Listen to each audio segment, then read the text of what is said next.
Okay, felt that. Like, So what I'm gonna do, guys, I've already explained it a little, but I'm gonna send the link to the jurors and turn the waiting room on. So when it is their turn, they can, join the, nice little frenzy that we call this final trip. So So let me, yeah, it's yeah, already starting to live stream. So Seb, I can do like the talking part if you want. I know I think Grace wanted to. We can Oh, both do it. Huh? We can both do it. All right, that works for me. So, okay, I think I know how I want to lead this off. So, Seb, you might want to send them the YouTube link too, so they have Yep, that. That's what I'm doing right now. So Don't let Okay. anyone into the I host. so you're the host. Okay. So you do all the talking. And just also the VL if you can. I know it's a lot at one time. That's why I'm asking. I know, no worries. That's why I'm saying like you do all the speaking and then I'll just send it.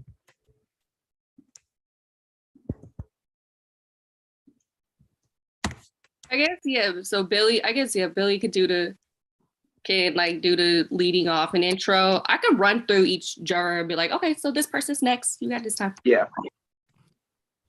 Both links have been sent to their pro chats. So if you guys wanted to send it out. Seb, actually, I have an idea. Add everyone back to the announcements chat and place the YouTube link in there. Well, would they be able to read it? Well, I sent the YouTube link in the jury chat as well. No, I know, but it's going to get pushed down. So that's what I'm saying. Like, I would send both links I would add everyone back to the announcements chat and have them not talk in it so they have the exact place where to go. Oh, yeah. Okay. Do you want me to remove Mikey and Sean or just keep them there? What's up? No, they can stay in there just as long as they don't talk.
Send the link.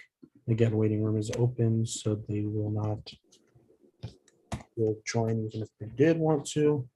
Okay, so the Zoom link and the YouTube link are in the announcements chat. You guys have it. You guys don't need it. So I think at this time it is fairly okay to get started if that is okay with the two of you.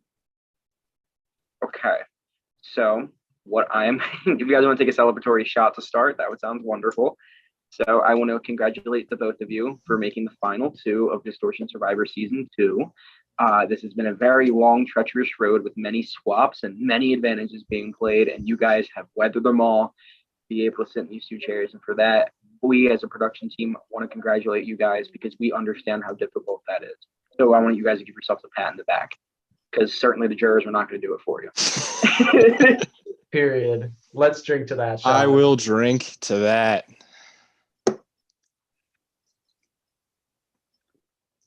All right. So the way this is going to take place, we're going to bring in the jurors one at a time. First things first, you guys are going to give your openers. There's going to be no jurors present, so it's just going to be us. You're going to be staring at us. That's it. So you guys are going to give your opener. The person who opens first will close the whole thing out and vice versa. So you guys understand how that works. Sean, you as final immunity winner, again, you are deciding that order. So would you like to go first for the opening or would you like to go first for the closing? I would love to go first for the opening. Okay, so then that means Mikey, you will be the second for the opening and you'll lead off the closing. One thing I am going to announce because we do have an audience is the twist that we brought up right before we started this recording.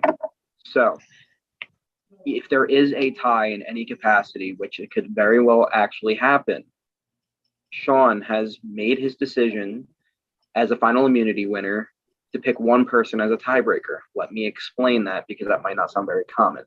So, since we can't bring the pre-jury back to vote because they haven't really been around for that. That's not really fair. Sean has to use his skills, his social surroundings, to pick someone on the jury ahead of time before he hears any speeches, anything like that, to pick one person to be the tiebreaker. If it ends up tying, in the case of a tie, that one person will be making the sole vote to win, which could send Sean as a winner or Sean as a loser. So either way, this is a huge decision, and Sean has decided to pick Wesley as his person to be the tiebreaker. So the jury knows, the two finalists knows, to keep it all fair. So Wesley, I know you're probably watching, you are the tiebreaker in this scenario. So obviously you got a lot of power if it comes down to it. So what we're gonna do, Seb, we're giving them 5 minutes for the opening. 8. 8 minutes, perfect. Weird number, but I love it. Cool. That was practice in 8, so. Good. I was just making sure. So Sean, you will get 8 minutes in front of everyone who is watching at this current moment to be able to start your opener. And Mikey, we have a timer going. Once Sean is done, Mikey, your 8 minutes will then begin.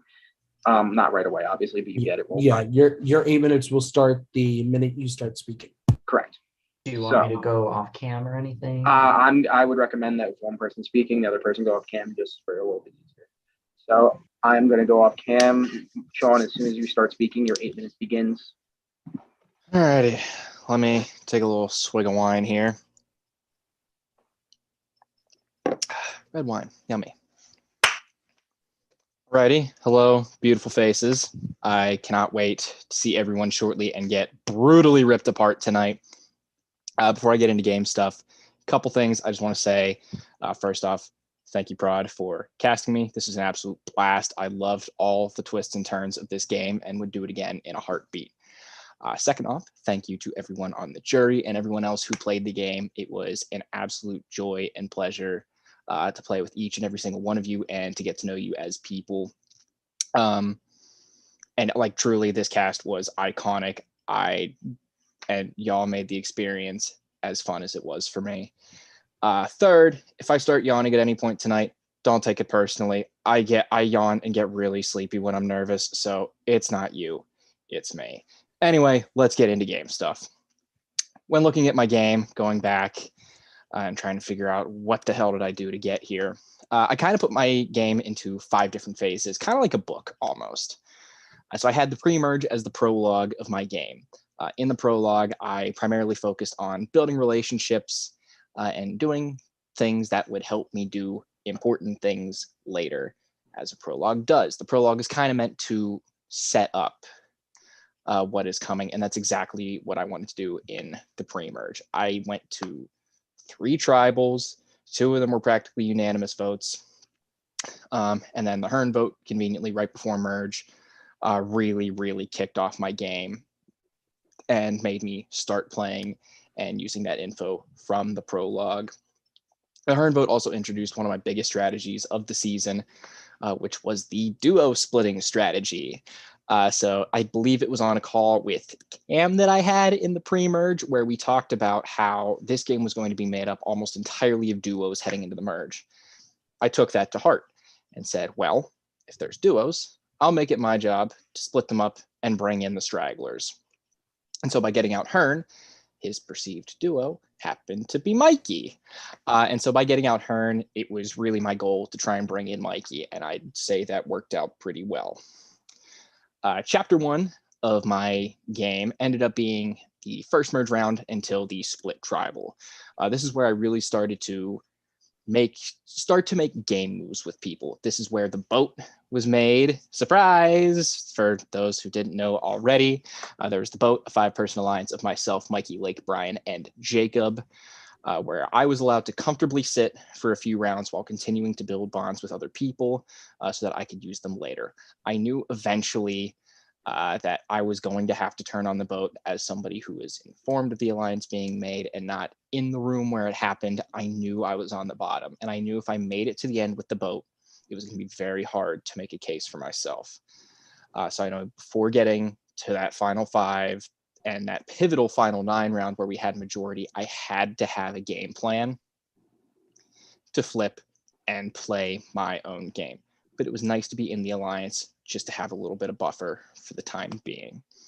But we went through the Kevin votes, the Glow vote, which I didn't really want to happen when it did, because Glow and I worked very closely in this game, but she was somebody that I knew was going to put a target on my back eventually, not because of that's how she is, just because her bold play style I knew was going to rub people the wrong way. And with her and I as close as we were, I knew realistically I couldn't get very far without being collateral damage because of her at some point. Then we went to the Ian vote, which was done to split up the perceived duo of him and Keaton. Keaton, who I ended up using like brainstorming a move with later on in the game, and we'll get to that later. And then the Vanessa vote. Vanessa was really a gray area for me at 10, and probably the biggest question mark heading into the end game. I said, you know what? Let me work with solids, not questions, and let's just get Vanessa out here. So we did. And that was also the round where Mikey and I believe, established our final 2. And that was also a round for me to build trust with Keaton to use later on in the game. Chapter 2 of the book was only Live Night and Final 7, because those were kind of big rounds. Live Night was, of course, the Big Brother round, which I'd like to put on record. I did predict. But I knew during this round, with the elimination of Jacob, I wanted to flip on the boat at 7. And so in order to do that, and also stay true to my duo strategy, I knew I had to get rid of one of Cam or Karen. And it ended up being Cam. So when Keaton nominated Cam and Wesley and served Cam to the boat on a silver platter, I knew that was as good of an opportunity to take a shot and also prove loyalty to Wesley once and for all, as we had been building our relationship for a while. I told him, I said, you are safe. And if you go home tonight, you can shit talk me as much as you want to the jury. Plain and simple. So Cam got evicted there, and I was set up nicely to do a 4-3 on somebody on the boat. But not quite, because as the final 7 approached, Brian decided to use his vote freeze on Keaton, which I happened to find out on call with Keaton as I was scheming. So what we proposed there was Keaton was going to throw their vote on me, who was probably the least guessed person to receive that vote. And then from there, we ended up planning a 3-3 tie with 3 votes on Brian and the other 3 votes perceived to be on Wesley. But then the boat, now the yacht, considered a split vote, which I bought in 100% to make it 3-2 to 1-1. Ryan in The Blind Side Heard Round the World. Then we move on to chapter 3, which is final 6 to the final tribal, which was the Keaton vote and the Wesley vote, both of which IRL life was just kicking my ass at the time. I could not be around as much as I was. I do fully believe Keaton going at 6 was the best move for me, though, as I had heard, or throwing my name under the bus. And heading into the late game, not a fan of that. And I hated to see Wes go at 5. Had I been around more, I would have made a much more dramatic effort to save him, but here we are. Final 4 was beautiful irony, borderline poetic, where Karen and I, after trying to convince each other to fall into a 2 to 1-1, ended up tying and going to fire making, where I won in blackjack and made it to the final 3, where I absolutely knew that I had to win to cement myself in this game. So I won immunity. I took out my biggest hurdle in this game in Lake, and also one of my biggest allies, to get here with the only final 2 deal I made in this game. As we're getting low on time here, a couple quick things I want to say before we get to the end. 1, this is chapter 4. This is the epic conclusion of the game. So I don't know what is going to make up this other than Mikey and I fighting our asses off, but please ask the hard questions, ask for clarifications. I want to earn every single one of your votes tonight, and I want to prove that I am the best player in this game and that I deserve to win Distortion Survivor Season 2. So please do me that favor and come out swinging. I think I'll take it.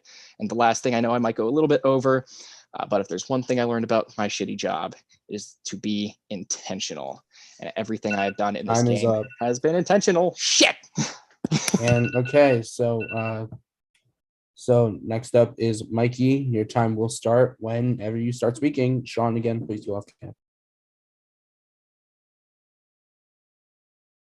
All right. Hello, everyone. First of all, I just want to say congrats to Sean. That was an amazing speech. I'm happy to be here with you in the end. May the best man win. Yeah, I'd like to explain to you all why he's wrong and I'm right and I should win. So first of all, my game this season was really dedicated to you know what, I'll kind of break mine into chapters as well. Like the pre-merge for me was really dedicated to building relationships with people. I started off the game a little not as active as I'd like to, but then with all of the swaps, it forced me to really be in tune with everything that was going on, make sure I was in everybody's ear and connecting with people that I wouldn't necessarily connect with before. And I think the connections that I made in the beginning of this game really defined how I moved forward in the merge, specifically with Lake, Sean, and Hearn. Hearn was a very pivotal part of my game in the pre-merge. He was perceived as my duo, and once that started happening, I just kind of leaned into it. I was really relying on Hearn to be someone that I could count on going into merge, but unfortunately, people saw that, and so I had to deal with losing my number one ally, but I was able to do that right at the beginning of merge. So I went into merge completely on a clean slate, and I got to refocus and kick my game into high gear. Hearn was so iconic that he kicked both our asses into gear. But as you know, a lot of my game was defined by my immunity wins. I was able to do it 4 times. And if you've played with me before, you know I don't usually tout myself as a comp beast. I don't feel like I ever am one, but I'm proud of myself that I proved that I can do that. But more important is what I was able to do between those immunity wins. I made it to the end of this game without having a single vote cast for me ever. I was taken to final 2. I never received a vote to evict or to eliminate. And I think that speaks to the relationships that I made, the way I was able to navigate all of the twists and turns and everything. And I may not have been the most strategic or the person that was masterminding everything, but I still put myself in a position every week where not only was I not the main target going home, I wasn't the backup target. I wasn't the secondary target. I wasn't the name that people were throwing a vote on just for fun, or if they were, I made sure that it didn't happen. And I can think of 2 instances specifically where, like at Final 6, I heard that Wesley did not want to vote for Keaton, and so he was going to be throwing a vote on me. So I went to Wesley and I got him to throw his vote on someone else to make sure that no matter what happened, my name was not going to be on the parchment. The relationship I built with people contributed to me being able to do that, and my immunity wins came at perfect times when I think I needed them. But truthfully, it's the people around me that made my game and are what got me here. And I think the proof of all that is the fact that I was taken to the end by somebody. My relationships are what got me here, not my comp wins. But yeah, I am super thankful to be here. I had such a fun time getting to play with you all. I've told some of you this before, but Survivor is really not my preferred format. I usually prefer Big Brother, but this game has completely changed my perspective on that. It has showed me that I can succeed at Survivor, and especially when I'm playing in such an amazingly run game by an amazing prod team with an amazing cast around me. I hope that the jury can find it in their hearts to vote for me tonight. But no matter what happens, I'm proud of what I've done here. I can't wait for you all to tear me the fuck apart. Yeah, I think let's just get into it. Yeah. If I beat Are you up. ending your time? I think I'm going to end early. Yes. Okay. Okay. Well, thank you both for your fantastic opening speeches. You guys can both come on camera and whatever. During this time, though, it is now time to turn the power to the people who have the power, and that is the jury. So, the first person who decided they wanted to go was Jacob and Seb. Jacob's right there, so we might as well have Jacob actually step in right now. So, Ow. Thank you, Jacob.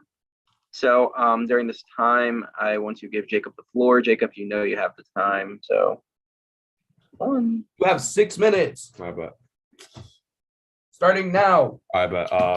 Yeah, no, I don't know how much of this was intended to like take the whole brigade, you know, almost all straight white men. Me and Mikey were the only two people keeping it from being canceled the whole season. Can't wait because he's gay. I'm the only non-white man in this group. We did that. We honestly really did that. I didn't think I'd be doing that. I didn't walk in here saying I'll be a part of the boys, be a part of the bros. You are screaming because I did that at Disney with Billy, Zach D, Darcy, and Josh Duolingo, yo, the robot. But no, honestly, all due respect, after Brian got voted off, you guys were the top two on my list. I'm saying I'm likely gonna vote for one of them to win. Salute the vote. But just before I ask my question, I have 5 minutes. Just want to preface of what the jury like we're gonna be asking for, like the gist of what they want to know, because I feel like you guys are question marks. And firstly for me, because I put you guys on top of my list, I feel like there's a lot more. I've seen a lot of the game, but not a lot of the other jurors have seen the most immediate evidence of what contributions you made in the game. Mikey, I played like 20 million games with you up until this point on Skype, and you've always done incredibly well there. So I know that your social strategic acumen, your physical prowess, all that will be able to be full on display. And I have confidence that your speech, because I wasn't listening to it. No, not this. I was busy. I had to do other stuff. I have confidence that you'll be able to articulate this. And on the other hand, Sean, I feel like at this game specifically, I've talked through more scenarios with you, try to be devil's advocate a little bit. Is this assess the merits of some of these votes? Like, well, look, is this really the best option? Is this going to limit our options moving forward? How can we, if we didn't decide on the plans that we decided on, what other alternative routes we can go? And so my question for you guys has nothing to do with anything that I said. It has to do with the jury, because obviously I mentioned to you guys earlier that while I felt like I had more evidence and I had a stronger relationship with you guys to have you guys examine it. Let's see your reads on the jury and how you perceived other people that were playing. So two-parter, and I've asked this before. Give me one person on the jury who deserves to be in final two the most. You weren't there, maybe your opponent's not there, however you choose to interpret that. Who deserves to be in the final two the most? Mikey, you go first. And then which juror deserves to be on the jury the least? I had to remove a juror because we already talked about the, yeah. So Mikey, you go first. That's a tough one. I think for the juror that I think should be here, I know it's a little cliche just saying the third placer, but I really do have to say Lake. I think he played a fucking incredible game, and he was just one immunity short of honestly maybe taking the entire thing. And so I really have to, I just have to say, like, I played a lot of this game with him. I fucking love Lake so much. And I think he really, I wanted to be in a final three with him, Sean, and me. And then for the other question, goodness, who do I think shouldn't be on the jury? Honestly, I hate doing the bookends, but I'm gonna have to say Kevin, because he was a whole how many rounds ago? he barely got to see me play, and I love the guy, but he didn't get to see really anything that I did because I started my whole game in the merge. So unfortunately, I don't think he would be the best judge of my game, but I love him to death. I love you, Kevin. Mwah.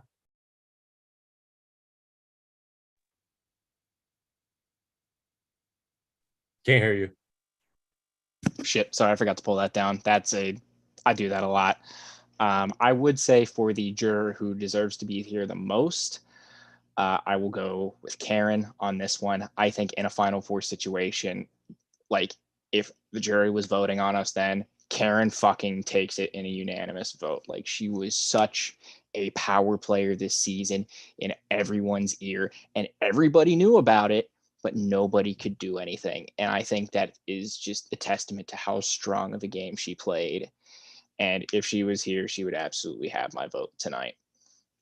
That being said, the juror who least deserves to be on the jury, I hate piggybacking off of things, but I got to agree with Mikey here and just say Kevin, only because I know for a lot of the game, he was a lot less active and just trying to run his own game.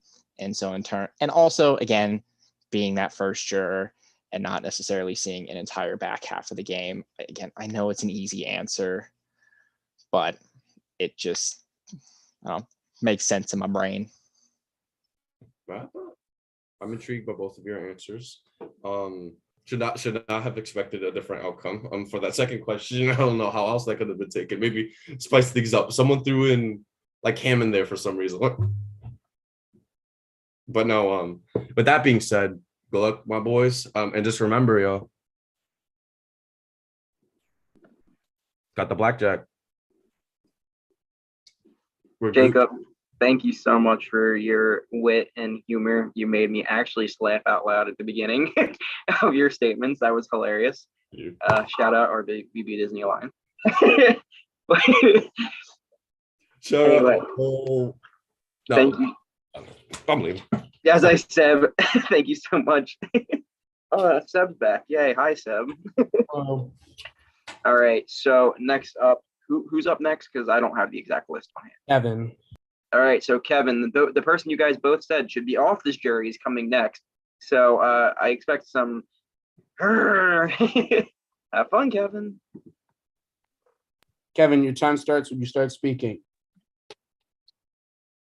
Not both of you saying me to not being on the jury. Jesus Christ. No, I'm kidding. Love you both. Okay, so this is what I will say. Obviously, I have got voted out forever ago.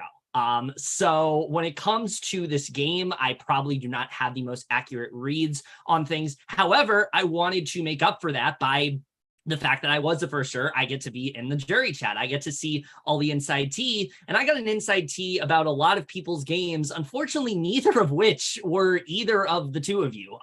Both of you I have a lot of question marks about, and even though you gave, I think, some answers within your opening speeches, there's still some things I'm a bit confused about. So based on the fact that both of you said you've had a final two for quite a bit, you should be able to answer this question pretty well. So what I'm going to do here is, Mikey, I want you to tell me what Sean has done to deserve to win this game. Sean, I want you to tell me what Mikey has done to deserve this game. Either of you can start. I'll kick it off here and compliment Mikey. So I think Mikey deserves to be here because of his social game. I would argue he is one of the best social players of the season. And like he said in his opening speech, using relationships to minimize the amount of times his name has been written down to make sure he gets from round to round. And even though he's won a lot of comps, he might not necessarily have needed to because those relationships have brought him through. I really do think Mikey played arguably one of the strongest social games of anyone in this game. And honestly, anyone I've ever seen in an org, period. And I give my rounds of applause to Mikey for that. You're an absolute king. I like that reference. What I loved about Sean's game is that he was able to make the hard moves when it came to the boat that I don't think I necessarily had the strength to do, like taking out Brian at 7. I think that absolutely benefited my game as well, but I don't think I would have had the balls to do it there. And I think him and I might not be sitting here if he hadn't done that then. And like him and I, even though we might not have been as closely aligned with all the same people, we were working together alongside each other the whole time. And he was just a fucking amazing ally. And he was just a cool guy to be around. Okay, and conversely, Sean, I want you to tell me something Mikey did to not deserve to win this game. And Mikey, I want you to tell me something that Sean did to not deserve to win this game. And again, either you can start. I'll take the words right out of Mikey's mouth there. He didn't have the balls to make the moves that I did. And that's why I knew heading into that final 7 vote, when I was trying to think about what to do, I kept going back and forth about, do I tell Mikey? Do I tell Mikey? Do I tell Mikey? And honestly, it was one of those situations where I just thought it's better to ask for forgiveness than to try and rope him in on the fucking chaos that was Keaton and I drunkenly planning an absolutely absurd move. And it's something that, being a ballsier player, is something that I wanted to come into this game doing, and I'm glad I did. But I just think it was not necessarily one of Mikey's biggest strengths. And I'll say, at least from my perspective, playing it safe for me meant protecting the vote from going on to Sean at least a couple of times. And so like specifically Final 4, I was the one that made sure to force the tie so that I could have easily voted Sean out right then and there, made the final 3 me, Karen, and Lake, and who knows what would have happened from then. But I think that my relationships even contributed to the both of us getting here. All right. Well, with that said, I'm still very unsure where the hell my vote is going. I do want to say, what a hell of a season. Thanks to Prod. Thanks to everyone who made it a really fun time. I wish I was a little bit more active, because I think I definitely could have done a bit more. But hey, don't host a game and fucking play a game at the same time. It might work for some people, but it might not work for you. Okay, bye. Anyway, I'm going to send the next person in who probably has a lot more relevancy in this game. All right, bye. Love you both. Good luck. Okay, so I'm not exactly sure if this person's in the waiting room ready to go. Can I get a confirmation on that? One of you two? They aren't, but I'll text them. Okay, because the next person up is Glow. So we are gonna get Miss Glow in here. So yeah, how are y'all feeling so far? Wonderful. I'm feeling like I have no idea what's going on, but I'm just happy to be here. It's an honor just to be nominated. Yeah, I couldn't have said it better myself. I'm happy to be here. Happy to be on the other side of Final Tribal for the first time in my Lord career. It's every time I'm the one sitting in the fucking waiting room, drunk off my ass, waiting to ask a question. So it's nice.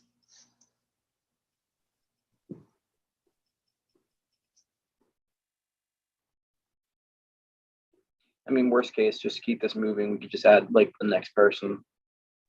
I don't know if the next person's here either. Well, I was saying just move to Vanessa. Okay. Well, in that case, yeah, we'll We kind of have to keep it moving. move straight to your next juror, Vanessa.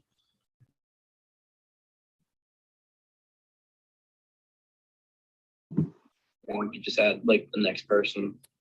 Hello, Vanessa. You are third because the 2 people before you decided not to be here. Wait, Glow's here. Glow's here. Can Where? she go? I want to go after Glow and Ian. Well, in that case, yeah, we'll We kind of have to keep it moving. All right, fine. we'll move straight to your Okay, next juror, okay. Vanessa. Just a moment. Okay. So I'm gonna start with And we Mike. could just add like the next person. Hello, You can Vanessa. hear me, right? You are You can third hear me? because the 2 people before you decided not to be here. Wait, Glow's here. Turn off the unmute the YouTube. I want to go after Glow and Ian. Well, Oh my god. I'm sorry. I Okay. have YouTube on. This is why you guys should have let us all in the first place. I'm sorry, but you should have. We can't trust all of you to stay quiet. I turned off the YouTube. I'm just on Zoom now. Sorry about that. If you win, Mikey, when you're looking back on this season, you're considering what your winning game was like. Who are the first 1 or 2 Survivor winners who you would compare your game to? I'm gonna say Winners at War, Tony Blackos. I won a lot of immunities, and I think I was a big threat for a lot of the game, but I still maybe am going to manage to pull it out in the end because of the game that I played and because of the people that I met and worked with along the way. And I think that it'll be a glorious culmination of an amazing season. And if you lose, what's a losing finalist that you would compare your game to? I don't know Survivor as well as I know Big Brother. Hold on. Who's the Big Brother loser too? Big Brother loser, I'll say BB16 Cody Calafiore, because he played a good game and he absolutely did what he needed to do to get to the end. But if I lose here, it's because I was just sitting next to the better man in the end, and I can't be mad about that. I think I played a great game, and I will still look back on it fondly. And who knows, if I lose, maybe I'll come back and win All Stars. Okay, Sean, there's a lot of really amazing players in this jury who look at you two and think that their game should have been a winning game and your games are not winning games. To be clear, I'm not one of them, but if you win, your win is going to be the story of why all of those games were losing games next to yours. And I want to know, what do you think is the theme or moral of this season? And how did your game embody it? Like, what should all these jurors take away from your win about how you outwitted, outlasted, and outplayed them? What did you do that they didn't? That's such a fucking good question. I'm sitting here preparing for like the Survivor winner and loser thing. I like that though. Let's see. I'm thinking the theme of the season, I'd say, is that people came to fucking play. Every single person in this game was playing hard and playing their asses off. And I think one of the things that separated my game from a lot of people is timing. Is there were a lot of times in this game that I started to get big move-itis. And I started to think, oh, this is my time. This is my time to make a move. I can make a move right here and start to like make myself known to everybody else that I'm playing this game too. But every single time I kept going, no, Sean, you got to wait. You got to wait. And eventually it was at that, right after that split tribal, seeing Jacob get voted out when I was like, bing, that's my time. And since before that vote, I knew I was going to have to turn on the boat. And I had thought about doing it at 11. I had thought about doing it at 9 if it wasn't a split tribal. But in that time, I said, let's do it. And then even finally pulling out my first immunity win of the season at Final Tribal. Good timing on my end. And also, I think Wesley staying in this game was also very good timing, him leaving when he did, because I think he really had a good case to win this game. He was the underdog story of the season. So I think it was good timing to get him there. I know I just went off on a bit of a tangent, but I will say if I win this game, the theme of the season was timing. Okay, that's all I got. Okay, thank you, Vanessa. Vanessa, thank you so much for playing. I actually love that second question. I've actually never heard that one before. So thank you for bringing the ultimate wisdom that was that question. However, it is time for you to go back to the YouTube link. Thank you so much. Do we have Glow or Ian next? Glow. Glow is coming up next. Here she is. Glow, when you speak, your time will start. if you can hear us. That was that question. However, it is time for you to go back to the YouTube link. Thank you so much. I'm gonna give everyone a solid reminder to just turn off the YouTube before actually like coming on the call, because it will echo through this Zoom and I will be able to hear it. You want me to go turn off the YouTube real quick? Turn off the YouTube real quick. Hey, it takes me a minute to get to it on this computer, y'all. Hey, everybody. Let me go turn off the YouTube. However, it is time for you to go back to the YouTube link. Thank you so much. I'm gonna give everyone a solid reminder to just turn off the YouTube before actually like coming on the call, because It's a double reminder. It's a double reminder, y'all. Can we please Hey, make everybody. That, can we please make that the episode title? Hey, Mikey. Hey, Sean. I can't wait to get on you, Sean, but I love you, Buckaroo. Good move. First of all, I'm not surprised to see either one of you two here. Sean, you had a comment about you that I liked. I liked when I was with you, and I think it was Karen and Jacob in the four-way. If I'm wrong, call me on it. I really liked you guys. And what I'm going to say to you real quick, does he say I've got 5 minutes?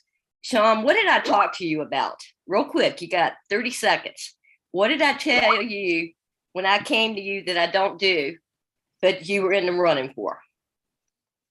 You said you do not turn your back on people, and you were a very, very, very loyal player. Okay. Did I tell you didn't also tell you that I like people that make moves? Yes, you did. You did tell me that. Did I go out because I tried to make a big move? Yes, you did. So why did you vote me out? I ended up voting you out. Again, that round, your name had started going immediately. Like probably within seconds of the Kevin tribal being over, because I knew there were whispers of you before. And I was like, oh, no, not glow, not glow, not glow, not now, not now. I kept thinking, no, not this early, no.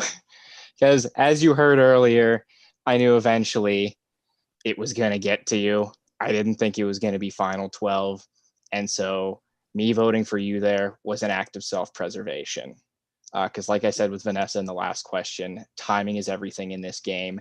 And I thought final 12 was too early to really be sticking my neck way out there. And also a lot of people to have to work around to do that.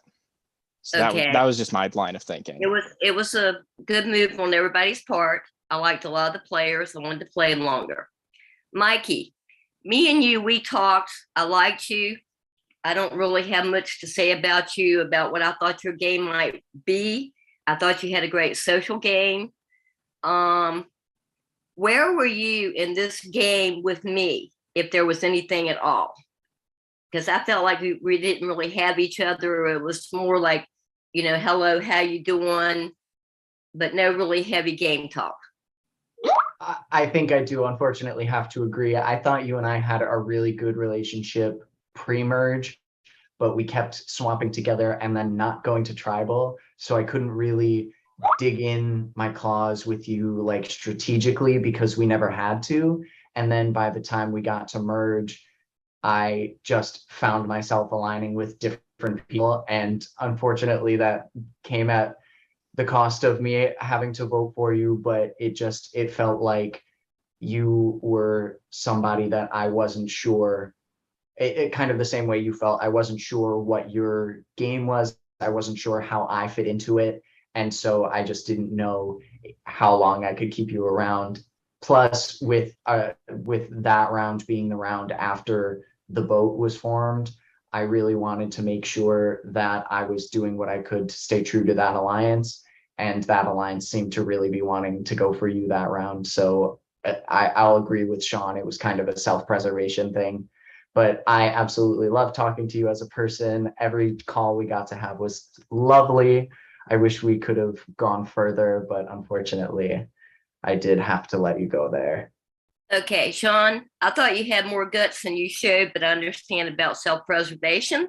In further games, I always put out there in videos that I look for loyalty.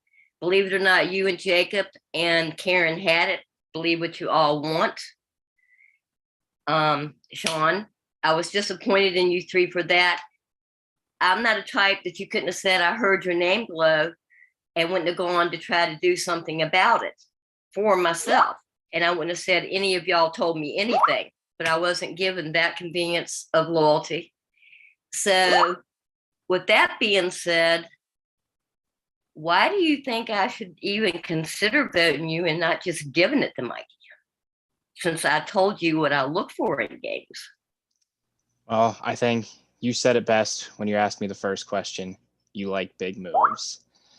And I made big moves in this game. It took me a while to get there. It took me a while to set the pieces in place to do so, but I made big moves. The Brian move at 7 was a huge move. Taking out Lake at final 3, while a simple move, I think was a big move, because had Lake been sitting here,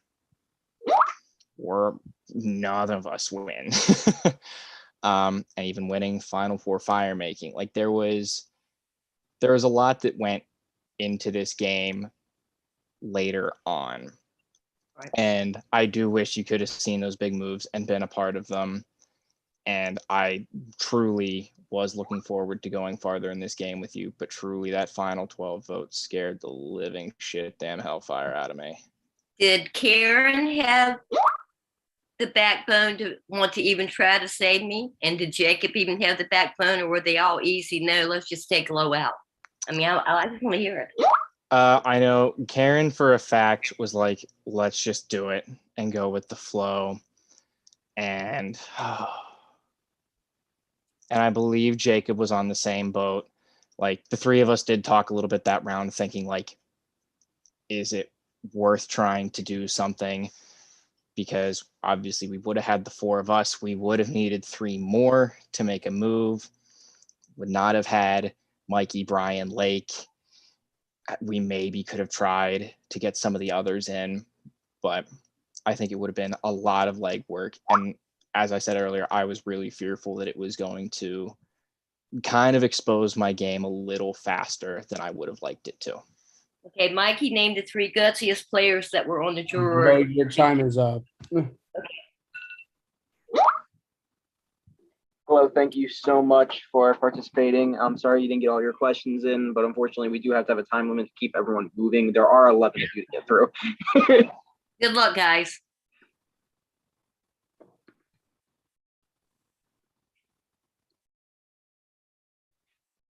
All right, so next up we will have is Ian, and Ian is here. So hello, thank you so much for participating. I'm sorry you didn't get all your questions. Okay, I'm gonna give one more reminder, a third reminder to everyone. Please, please, please turn off the YouTube before coming in here. You guys can literally just mute it. You can mute it. So for Ian's defense, he was in the waiting room. I just let him. I know. I'm just saying, if you're in the waiting room, I get it. I'm being petty. I'm sorry. Your time starts when you start speaking, Ian. Okay, I'm not gonna take the whole 6 minutes. Just right off the bat. Second thing I gotta say, y'all look dashing today. I don't know if anybody else said it, but you guys look great. I love people that, you know, take pride and go through and figure out what outfit they're gonna wear for the occasion. Third, congrats on making it here. I wish I got to stick around a little longer, see how you guys played, but I do appreciate you explaining your game. I guess Glow touched upon the big moves thing. And just from my point of view, like I did want to do something, and it's just like, but I can't because there's too many people, and I don't know where people stand with me, and it turns out people didn't stand with me the way I thought they did, which is totally fine and totally reasonable. All right, what do I want to ask? I guess my question is, if it was a final 3, who would the third person you want sitting in? Yeah, no, scratch. If it was a final 2 and you had to replace the other person with somebody, who do you think deserves to be there but you think you could beat, and why? So like you guys touch upon, you know, if Lake made it to the end here, he would have crushed you. Some people in the jury may disagree with that statement, but that's something else. So somebody that you think deserves to make it to the end, but that you thought you could beat. Mikey, your hands up first. Go ahead. So the person I'll say for that, I think, is definitely Wesley. I think he played a freaking amazing game this season. And he was the underdog the whole time. He had a great story. If he was able to push through to the end, he absolutely would have had a chance at making it to the end. But I think a lot of his game was other people kind of pulling him along in the essence of doing other things. So I think that I still stand a good chance at beating him in the end if he's there with me. Cool. All right. Now, Sean, he stole your answer, it looks like. But I'm not saying Totally there's stole only my one right answer. There's not only one right one. So maybe I- you could pull something out here. I was going to go with Keaton on this one. I Okay. think Keaton and I were on very similar trajectories in this game from the final 7 on, having been the brains behind the Brian vote. And both of us were on call sitting together thinking, like, listen, we're stupid if we don't work together. We're both in similar positions. We both can make a push to the end, and voila. And I really do think that we both kind of woke up at the same time. And had he made it past final 6, had he made it here, he would have had a great case to the jury. But I also think that I started playing slightly before he did. And I think that would have given me a little bit of an edge there. Right on. And so you mentioned, when to Glow's question, you mentioned, kind of waiting, and it's all about timing. And you mentioned you kind of started a little later, but like it's not how you start, it's how you finish.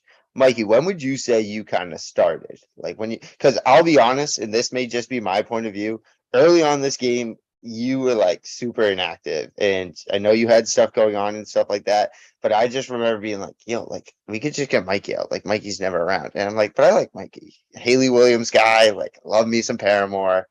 Let's keep him around. So when do you think was your like, aha, like let's get this fucking show on the road? I touched upon it a little bit in my opening, but and I think Sean said a similar thing for his, but I really think it is the Hearn vote. I really was riding with Hearn until merge happened, and then one of the only times we were separated, he was voted out, and then it was the beginning of the merge, and so I really had to reassess everything that was going on in my game. I had to figure out how I was going to move from there. I started constructing even bigger machinations with doing a lot of legwork for the boat, and I really put my game into gear right then and there when I realized that I was basically at the bottom. And so I think that as much as I would have loved to keep you around a little bit longer, unfortunately you didn't fit into the puzzle that I was building at the beginning of the merge. And I think that's my answer. You lost brownie points there, but no, Ken. Hey, it worked out for you in the end, right? Because you made it here. And I would agree, you and Hearn were kind of seen as like a pair. So I feel like that was you kind of just like breaking out the cocoon, like, let's fucking go. So again, kudos to you both. Best of luck the rest of the night. I hope that wasn't 6 minutes. It went by really quick. Catch you later. Yeah, I think you were way ahead of your time anyway, so you're good. Thank you so Got much. you, Billy. Yep. Appreciate it. Next up is someone I'm not very fond of, but it is Cam.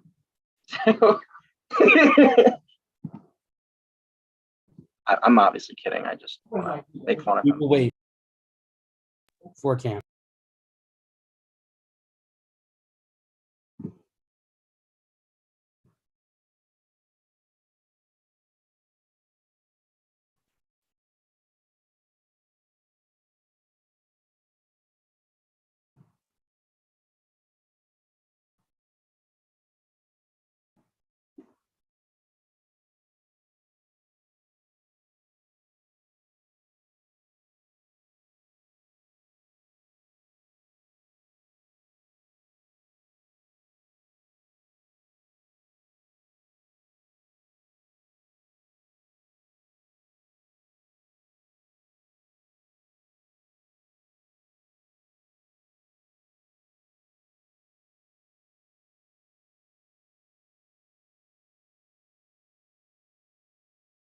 So anyway, shout out my proud guests, Jeremy and Mac.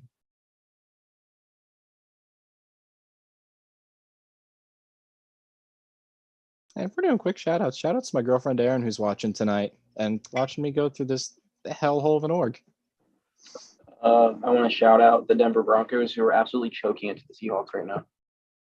Hi, sorry that took so long. So congratulations to both of you, by the way. You both played as good as you could in these circumstances. But you guys did say that you wanted somebody to give you the hard questions. So that's going to be me. You're welcome for that. So my first question is to Mikey. Everyone says that you had this perfect social game, but in my opinion, it didn't really seem like that because we didn't really connect. Then again, that could be on my part as well. But was it intentional on your part, or was it strategic, or not strategic? So I will say it definitely was not intentional.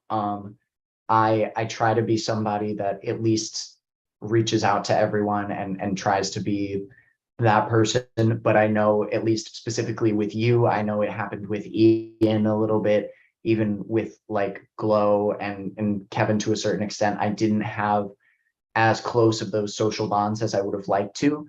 So that led to me wanting to target you guys more easily. And so I think while it wasn't strategic in that I was strategically not talking to you, when I realized we didn't have as close of a relationship, I realized that was a bond that I didn't need to maintain.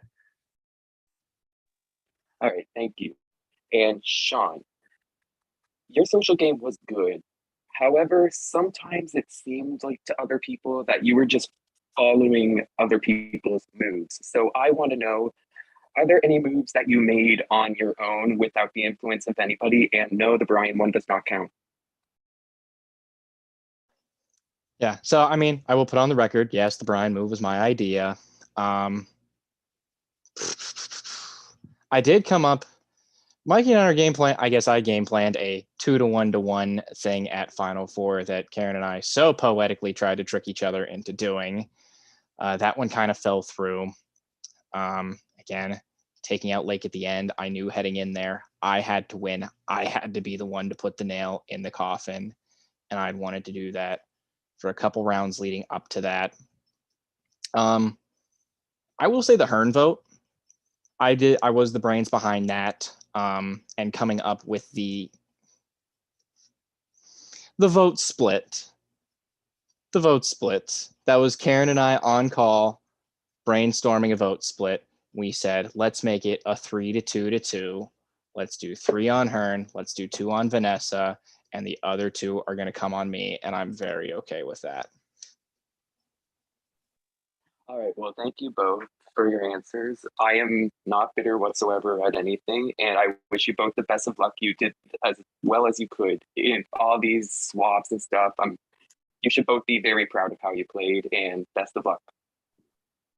All right, bye, Cam. Shut up. Anyway. Hateful. No, it's okay. He literally nicknamed me on Skype as something really nasty and disgusting. So, Brian, it is time for you to speak, and I'm guessing the vote signal's going to do anything else. Bye. Your time Yes, I will start speaking. Okay, congratulations, y'all. I am not a bitter juror at all. I do just want to find out what happened at certain rounds and get more info on your game. Mikey, I think you both deserve a round of applause, but Mikey, especially give yourself a tiny hands round of applause for me, please. And if you have them, I don't know if you do. I don't have them with me. I can go grab them in a second, but I don't have them with me right now. Don't worry about it. I care more about your games because, quite honestly, I love you both and I'm undecided. Mikey, I want to ask you this. The round I left, were you in the know that I was going home, or were you blindsided that round? I was absolutely blindsided that round. I will say, I said this in someone else's question before, I think you going there absolutely did benefit my game in the long run, but I had no idea. Me and Lake were in each other's DMs immediately afterwards, like, hey, what the hell just happened? And Sean actually came to me immediately afterwards and was like, "Hey, I know you weren't in the loop on this, but I need to explain this to you." And that was one thing that really strengthened my relationship with Sean, is that after he made this move, he knew he couldn't include me because it might have fucked up what was going on, but he was acting in the best interest of the both of us. Okay, I just want a placement. If you can give me it, where were you planning? Because you didn't vote me out. Where were you planning to cut me if you intended to? I don't think you were intending to take me to the end. What placement would you have ideally had me sit at? So if the boat had made it to 5, my plan was to have Lake at 5, Jacob at 4, you at 3, and then Sean and I here at the end.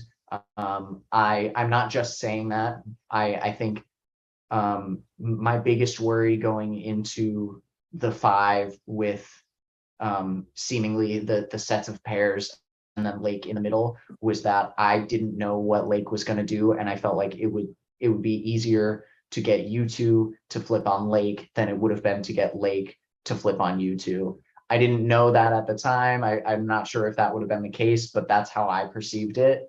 So that would have been my plan. Thank you for the answer, Sean. I would like to address you. You shot. You didn't shoot. You threw me off the boat because it was best for your game. And then Mike probably did a picture the next round that I was drowning. And that's hilarious. It's fine. It's fine. I got a something to handle on my send to head. you after this. Oh, me? I guess the general population as a whole. I'll show you later. Okay. Well, but this is please about your continue. game. No worries. This is about your game. Like, I want you to let me know differentiates, whatever the word is. You know what I'm talking about. Your game from Mikey's game. Well, that's honestly one of the biggest things I wanted to do in your vote, was to make sure to differentiate myself from Mikey, because I knew leading up to the point of that split tribal round and the final 8, my strategy of laying low, making sure that everything that was happening aligned with my future. And again, like as Cam mentioned prior, it didn't really appear on the outs that I was doing a whole lot to differentiate myself. And that was my entire goal with the end game, was to make sure that happened. So part of the reason for leaving Mikey out of your vote was, one, to differentiate myself and say, listen, I made this move. I voted correctly at every single tribal this game, and nobody else can say that. But it seemed like you didn't want Keaton and Wesley to go in their placements after I left, because you didn't want them to go, right? It was Wesley. I was very hesitant on. I will just say for that, like, I had life stuff that came up, especially with the Wesley trial, that I just was not able to be super present for. And again, if I was able to change that situation, I absolutely would have. But like, I tried to do my best, and that was going to be something else to try and change the outcome of this game. If I had to go back and pick something I would change, it would be magically getting more time. And this is my last question, and I want one word from each of you. Okay, and Sean, you can go first. What's one word to sum up your game? One word for both of you. Overlooked. Overlooked. And Mikey, the same question to you. You're on mute, by the way, if you know.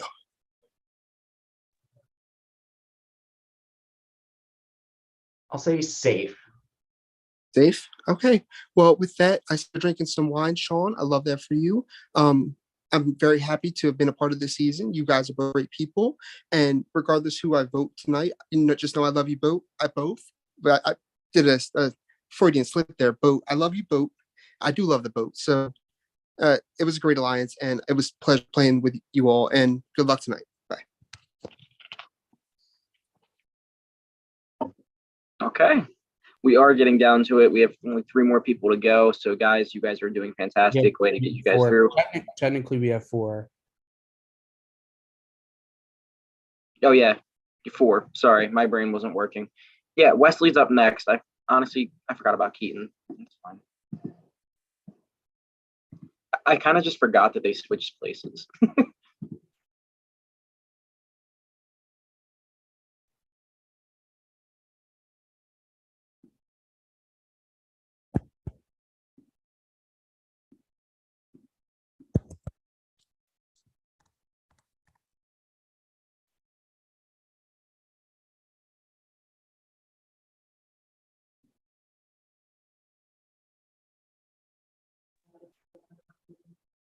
Hello, guys.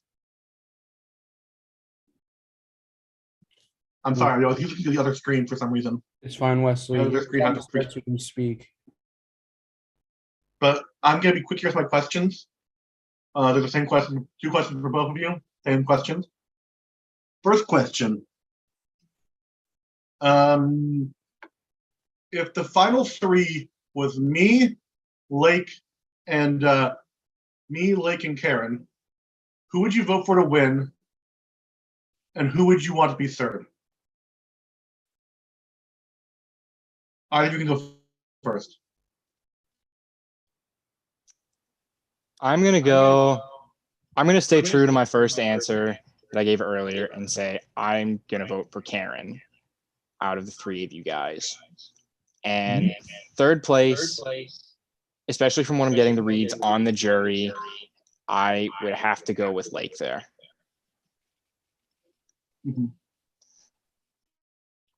I think that's a hard one because on a personal level, I would love to give my vote to Lake. I think him and Karen both played very great games, but at the end of the day, I think I'm going to agree with Sean and say that I would put my vote on Karen.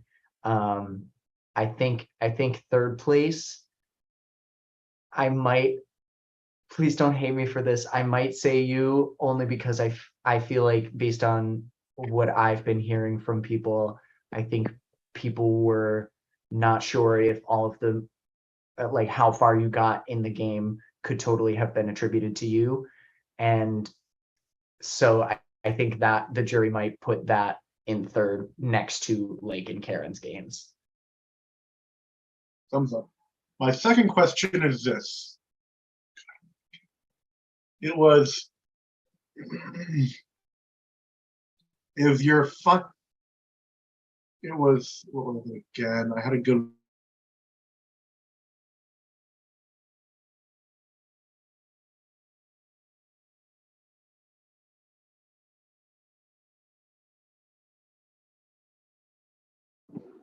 without being voted out. So I want to know, and what did you do to save yourself in that danger? Wesley, you like immensely cut out and they like missed like half that question. Okay.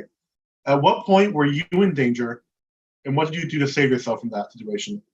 Thank you. I'll go first this time. I think that honestly, based on the game that I played, I don't really think there was a lot of time that I was ever in danger. I would say the biggest time that I thought that I was in danger was at Final 5 when I did not. Oh wait, Final 5. Did I win Final 5? Or did I should know this? I'm in the Final 2.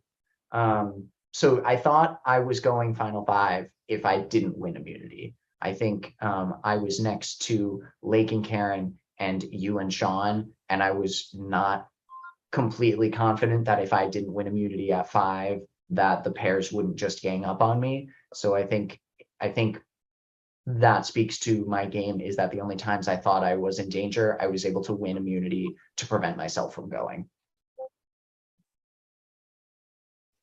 I can name 3 points in this game where I think I was in danger. 3 points in which my name was written on the parchment, one of which being the Hearn vote, in which we rallied the troops. I used, as I said in my intro speech, the pre-merge was the prologue for my game and setting up for later. And so I used the bonds I had built through the prologue to get the votes split on Hearn and Vanessa, knowing that a couple of votes were probably going to come my way. But I really didn't like the fact that I heard my name was an easy vote that round. That was not a fun thing to hear. The second time, obviously, Final 4, I had a sneaking suspicion that it was going to be my name that got written down and sent into fire making. So in that point, I had to trust in my final 2 deal with Mikey, and that the 2 of us were going to stay rock solid. We had been saying it for ages and ages and ages, and I knew that bond was going to be what got me through. But also, again, I did try sweet talk Karen a little bit there, but turns out we were sweet talking each other, which again, I think is one of the funniest fucking things to happen in this game. So I did try and do that a little bit. And then the only other time my name got written down was when we voted out Brian, but I wouldn't necessarily say I was in danger there. That was just my name got written down because I said to write it down. So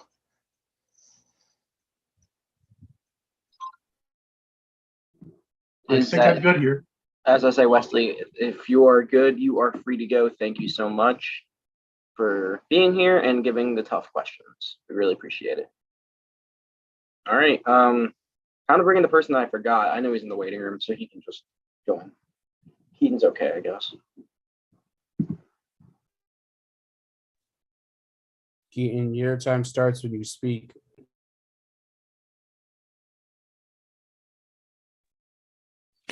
Hey, congratulations, you two, on making it to the end. You both suck. No. Okay, so I have a question. I don't know how it's going to go over, but I'm going to do it anyways. I almost never know what question to ask, and especially here, to any finalist. So I always pretend that I just asked the perfect question instead. What is one question that you wanted to be asked to you during this finale? And answer it. Give me that question that you wanted to be asked the most, and then answer it for me. Sean, I'm going to start with you. wow, that actually is a really great question to ask, because I was going to go back to Vanessa's question to Mikey in asking about the survivor, winner, and loser, because I was fully expecting that one coming in. And chose to ask which survivor winner I think I played most like. For the sake of recency bias, I will say Marianne, in the sense that she kind of had a quiet pre-merge, was still pretty steady, on the verge of maybe being an easy vote if a couple tribals didn't go her way. Came into the merge, again, a little quiet, but was strengthening those social bonds and plotting to use them later. And then boom, one moment came in the end game and she just took that shit by storm. And the end game was what defined Marianne's game. And while she did so many other things leading up to that as well, I think 5-10 years down the line, when people are looking at Survivor 42, they're going to be like, damn, Marianne really pulled some shit out of her ass at the end. And so that's who I would compare my game to from a winner sense. Now, go the loser as well while I'm here. I will say Stephen Fishback, in the sense that if I lose here, it's going to be to the pretty boy with lots of charm and all the social connections. All right. Thank you, Sean. Mikey. So kind of the like converse of that. I think a lot of people in the jury are looking at big moves, and I didn't do a lot of that. So I wanted somebody to ask me like specifically about the social connections that I made in this game.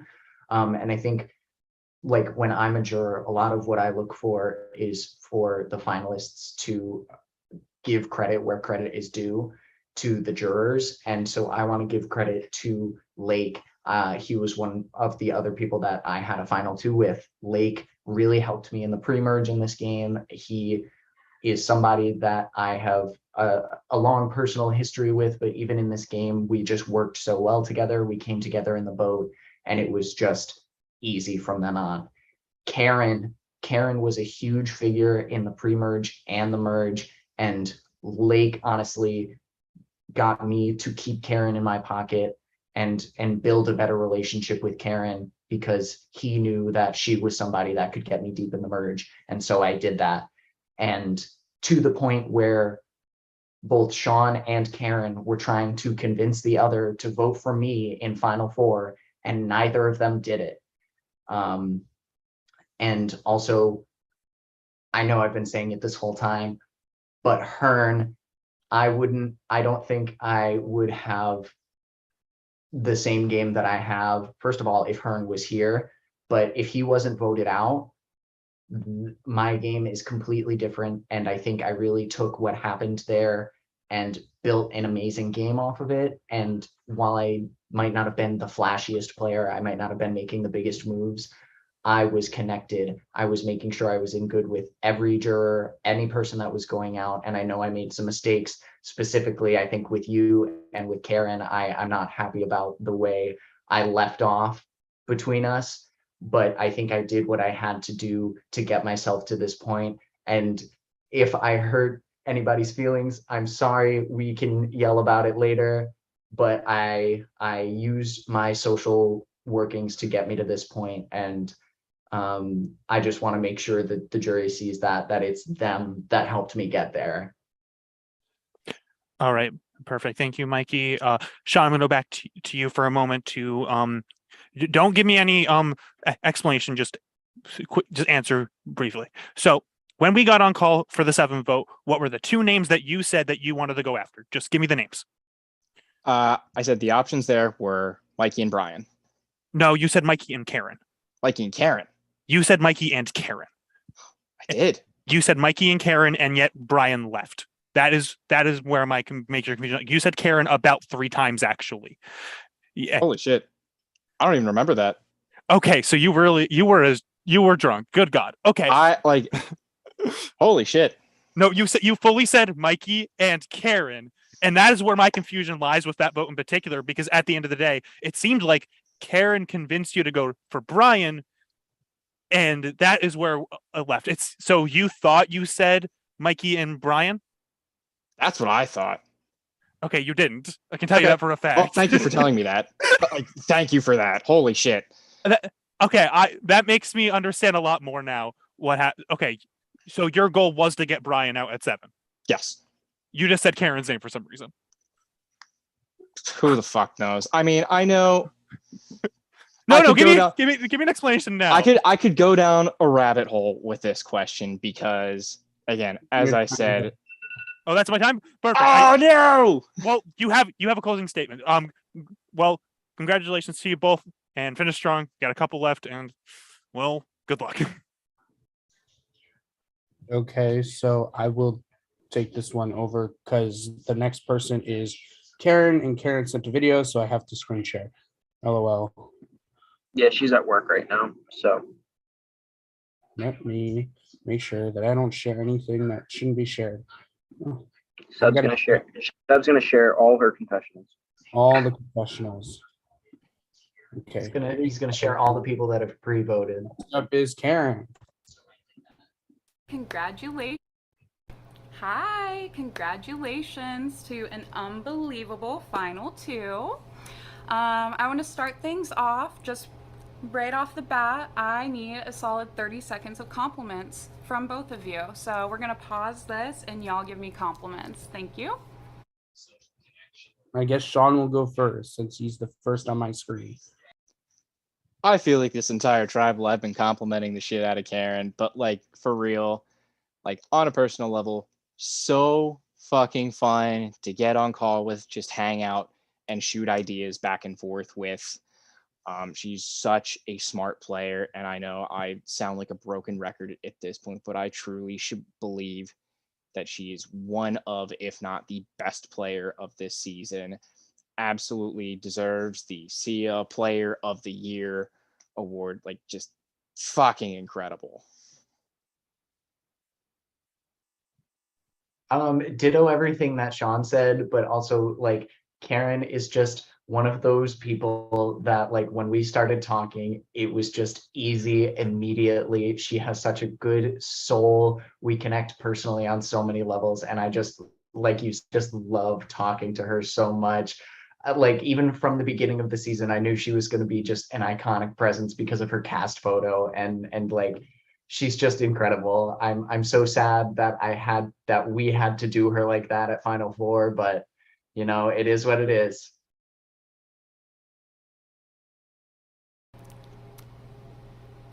Okay, so thank you for what I hope are some lovely things that you said about me, but those are for me to enjoy later because I'm here to be the bitter juror now. So with peace and love, don't insult me with your flattery. No, I'm kidding. So since I've been on the jury, I've really been thinking about what I would want to ask you guys, like both of you. What is the thing I need to know from both of you? And the more I've listened to the other jurors, I realized everyone kind of wasn't sure what they needed to hear from either of you. And it made me realize there's not a single question y'all could answer that would make me think you won. Like, there's not a winning answer here. And I really think it comes down to a lot of luck.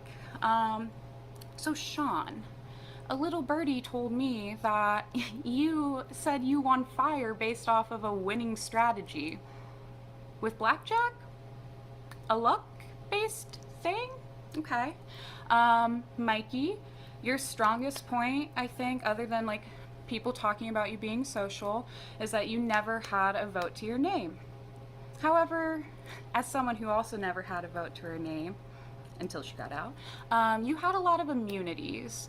So I can't really give you credit for never having your name written down. Like, I don't know. Like, credit for the immunities, definitely, but it just doesn't feel like you, I don't know. We'll get into that. But anyway, I think you both were really lucky. And so I'm basing my vote off of a coin flip. Y'all know I wanted to do a coin flip so bad and you just wouldn't let me do it, so now I'm doing it for myself. So Sean, let's see how good your luck strategy is, heads or tails. Mikey, let's see how good your luck is, heads or tails.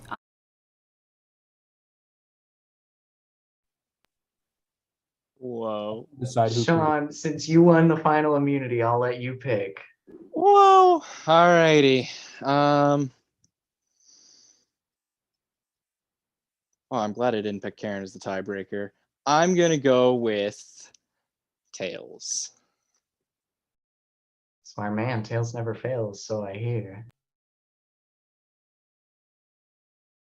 Yeah, I'm gonna flip it on camera, but y'all don't get to know.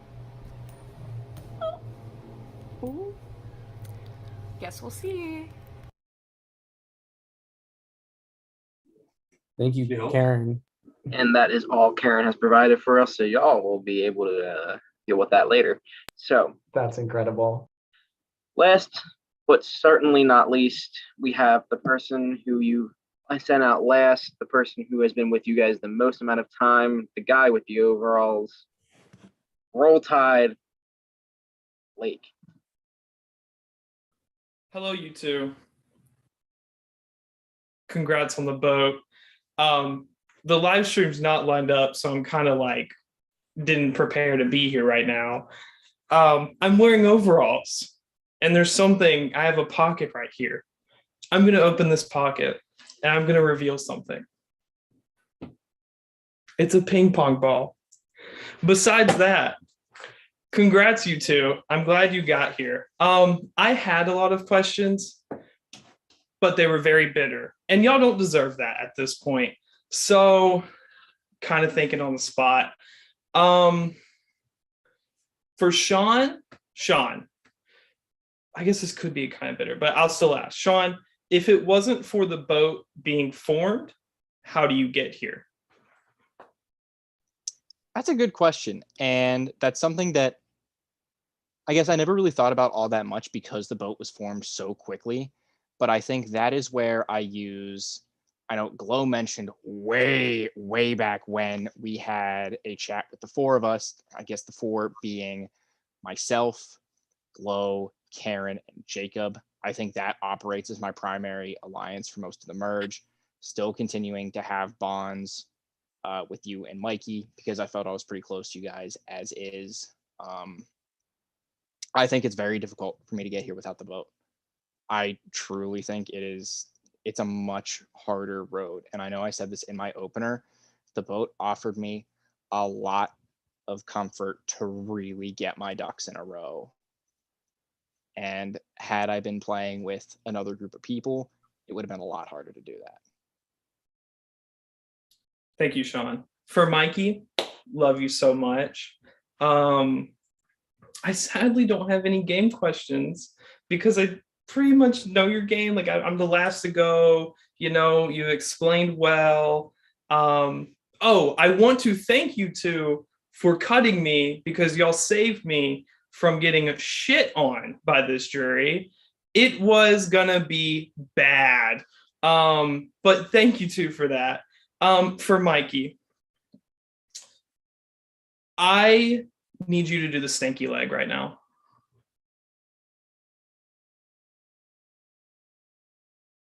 Okay, I'm about to out myself.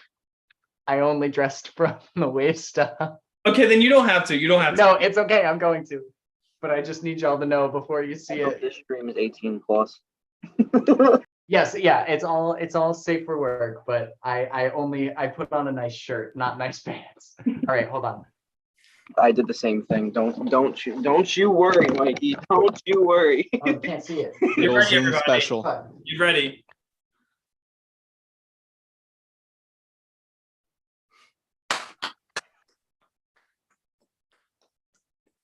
That is a mean ass stanky leg. If I were to decide my vote by that, that was the winner. But I'm going to decide my vote. I'm just going to be frank.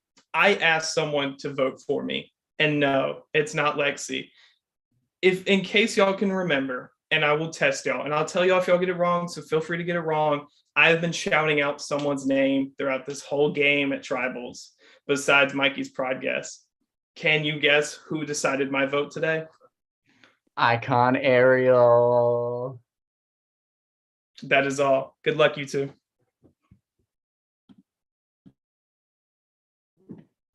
Okay, well, I'm not gonna lie, I really didn't expect a stanky leg to be performed tonight.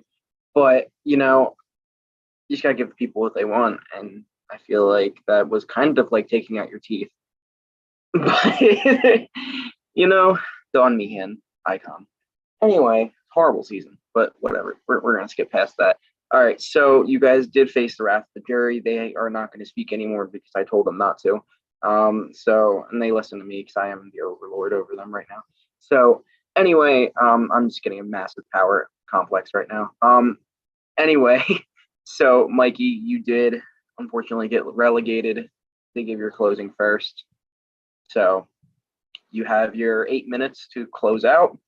You take as little, and then 8 minutes is your max. So whenever you start talking, Seb will have his iPhone recording, and we will go. Thank you. All right. Thank you, jury, so much for everything. I hope that I have been able to spell out my game for you. I know I said it before, I may not have been the flashiest player this game. I might not have been making the big moves. I might not have been the master strategist, but I built my game in a way that made me comfortable and in a way that got me to these final two chairs. My social relationships are what got me here. My social relationships are what made it so that I never received a vote at all, no matter whether I was immune or not. And also my social relationships made it so that I got taken to these final two chairs in the first place, to the point where I don't think I've told either of them to this, but I fully threw the final immunity challenge because I knew that either way, Sean or Lake, whichever one of them won, I knew that either of them were going to take me to the end. And that is a testament to my social game. Lake has admitted it to me that he would have taken me to the end as well. And so really, I said it in the question that I wanted asked. My game has to do with the people that I surrounded myself with the entire time. Me standing here, unfortunately, is only on the backs of the rest of you, but I was able to climb my way there, make sure that I was never the target at any point. And if I was, I won immunity and kept myself safe no matter what. I may have faltered. I may not have been on the best terms with everybody. I may not have had a perfect social game, but I had a social game that got me to these final two chairs. And I hope that you all can see that there are so many parts to a Survivor game. Big moves are not always a part of it. And I hope that you can find it in your heart to vote for me. If not, Sean, this has been a fucking amazing season. Playing this game with you and with the boat has been such a fucking pleasure. I'm just happy that the two of us get to represent this season in these final two chairs. And no matter what happens tonight, I'm super proud of the both of us. Thank you again to Prod for hosting such an amazing twist-filled, like on your toes game, one that I've never played a game like before. And I hope that you all can find it in your heart to vote for me in the end. I hope that I've done what I can to earn your vote. And yeah, Sean, take it away. Your time starts when you start speaking, Sean. All righty. Got to get a few things off before some closing remarks. One, y'all remember when I said I needed to win final immunity? You slippery bastard. I knew you were going to Richard Hatch the two of us. So there's that. I wanted to backtrack, finish off Keaton's question as well, which also ties into kind of another closing point I had, and something I tried to get off in my introduction, but sadly time ran out, is that while playing this game, I wanted to make sure that heading into every single tribal council, what I was doing was with intention. And now I can explain this a little more, that I'm not pressed for time. The one positive thing I've taken out of my shitty job is my boss always says, be intentional. And that's what I wanted to be in this game. And so every time before going into tribal, I would think to myself and go, is this intentional? Am I doing this with the intention of furthering myself in this game, giving myself a case at the end to win, putting myself in a position where I can make moves? And I think that's exactly what I did. So to go back to Keaton's question, while I may have just said Karen instead of Brian there at the end, the intentionality was there, and the scenario I was running through there was in the case of the boat making the final four. And I was very fearful of a gridlock between myself and Mikey and Lake and Brian resorting in a fire. And while fire happened anyway, I did what I could to try and resolve that. And so that was the intention behind that. And that was what my thinking led to the next day based on, and the intention comes from not just my own judgments, but you got to take in what you hear from other people too. And that is always how I decided how to be intentional about how I played this game. With that out of the way, it's been an absolute fucking pleasure. Now I can say this with a little more guts, less time. I don't have to rush through it, but it was a pleasure getting to play with and getting to know all of you. Truly, I don't think I can get that across enough. This has been such a fucking fun game. The twists, the turns, and just all the shit that went down. So fucking fun. And I absolutely love doing it with you all. And I really hope that tonight I prove to you guys, again, I know I said earlier in my opening speech, I want to earn my vote from each and every single one of you tonight, whether that is from a coin flip by Karen or saying Ariel is voting for him. I want to earn each and every one of those votes. And I really hope I did that tonight. I tried to answer your questions, and I guess my questions too, to the best of my abilities. And my goal tonight was to flesh out my game for y'all. So even though I may not have been the mastermind behind every single vote, the point I have to drive into everyone's heads is that there was intention behind every single thing. And I'm here because of that intention. That's all I got. Thank you, guys. Okay, so after almost 39 days on this island, you two have reached the culmination of all the stressors that we've put you through. 2 live nights, many different freaking swaps, a tribe breakdown in the middle of the merge, rebuilding yourself up just to this one individual point. One of you guys will be leaving with the crown of Distortion King. So I just want to say thank you both so much for playing. It was such an honor to host both of you. Mikey, I've loved working with you in other orgs, especially in BB Disney. Our second time around, that was a fun time.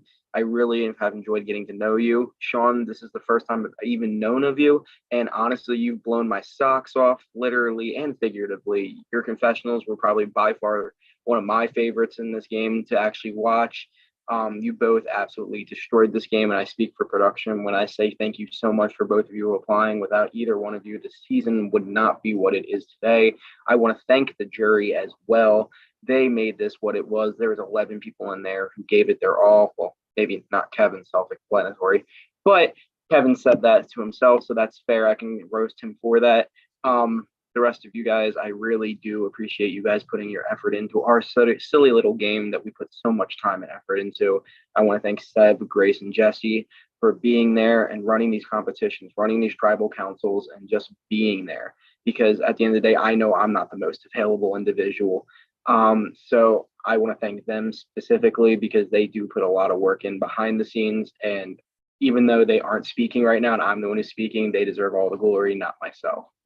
But that is enough about my monologue about production and you guys and everything like that. I also want to thank the pre-jurors. As much as they didn't play a lot this season, they also did the best that they could and added a special element to the season that I appreciate. Shout out to Ariel. I know Lake's going to say that, so I might as well shout him out now. So it is time to bring this all centerfold. Jurors, it is time for you to cast your vote for a winner. Mikey, Sean, you guys are looking for your votes tonight. Mikey, you have not received a vote up to this point. You want to see your name tonight. Sean, you've seen your votes name a few times. Let's see if we can be positive. I wish you both the best of luck. Jurors, you guys will have, I think, about 10 minutes to get your votes in and final culminations. You two take a rest because at this point, there is absolutely nothing else you can do. So if you guys need to go to the bathroom, whatever you guys need to do, please go. We will have an award ceremony after this and the reunion and everything where we reveal the player of the season, hero of the season, fill in our own special charts and stuff like that we all made in the background for you guys. And we still have some host favorites we have to go out to, so keep that in mind. All right. And that will be hosted by Grace. So have fun with that. Yeah. And then afterwards, if you guys have any questions, anybody who's watching, if y'all have any questions to ask Prod, if you want any opinions, season's gonna be over. We'll have a winner. We'll be able to spill every single thing and how we felt about everything. So you guys ask anything you want to. Also, should we let jury on here now? Yeah. Yeah, let jury on here. And also, I will send the Zoom link to we do have an alumni chat. Okay, yeah, that's what Jessica said. We do have an alumni chat as well. And I will be sending the link there where pre-jury, if they are around, they can come on. And we are also going to let our season 1 alum, if they're also around, come on for this too.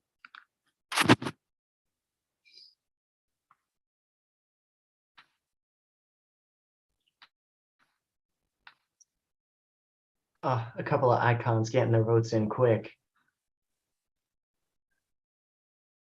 All right, I'm going to change out of the shirt. I've sweat through it profusely. I will be right back. Keep it on, coward. Anything for you. But I do need to go to the bathroom, so I will be getting up regardless. Okay. Hello, party people.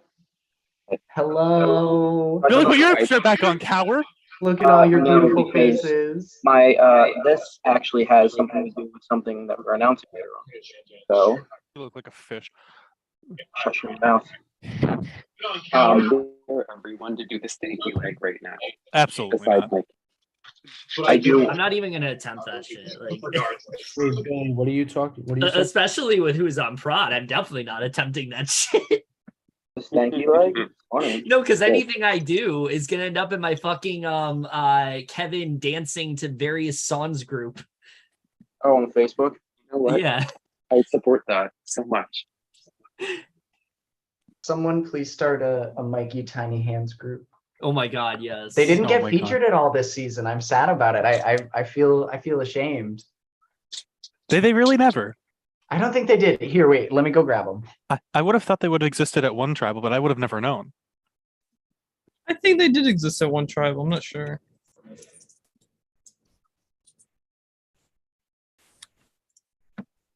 This is where I was gonna inform Keaton I never voted Glow out, but didn't get that.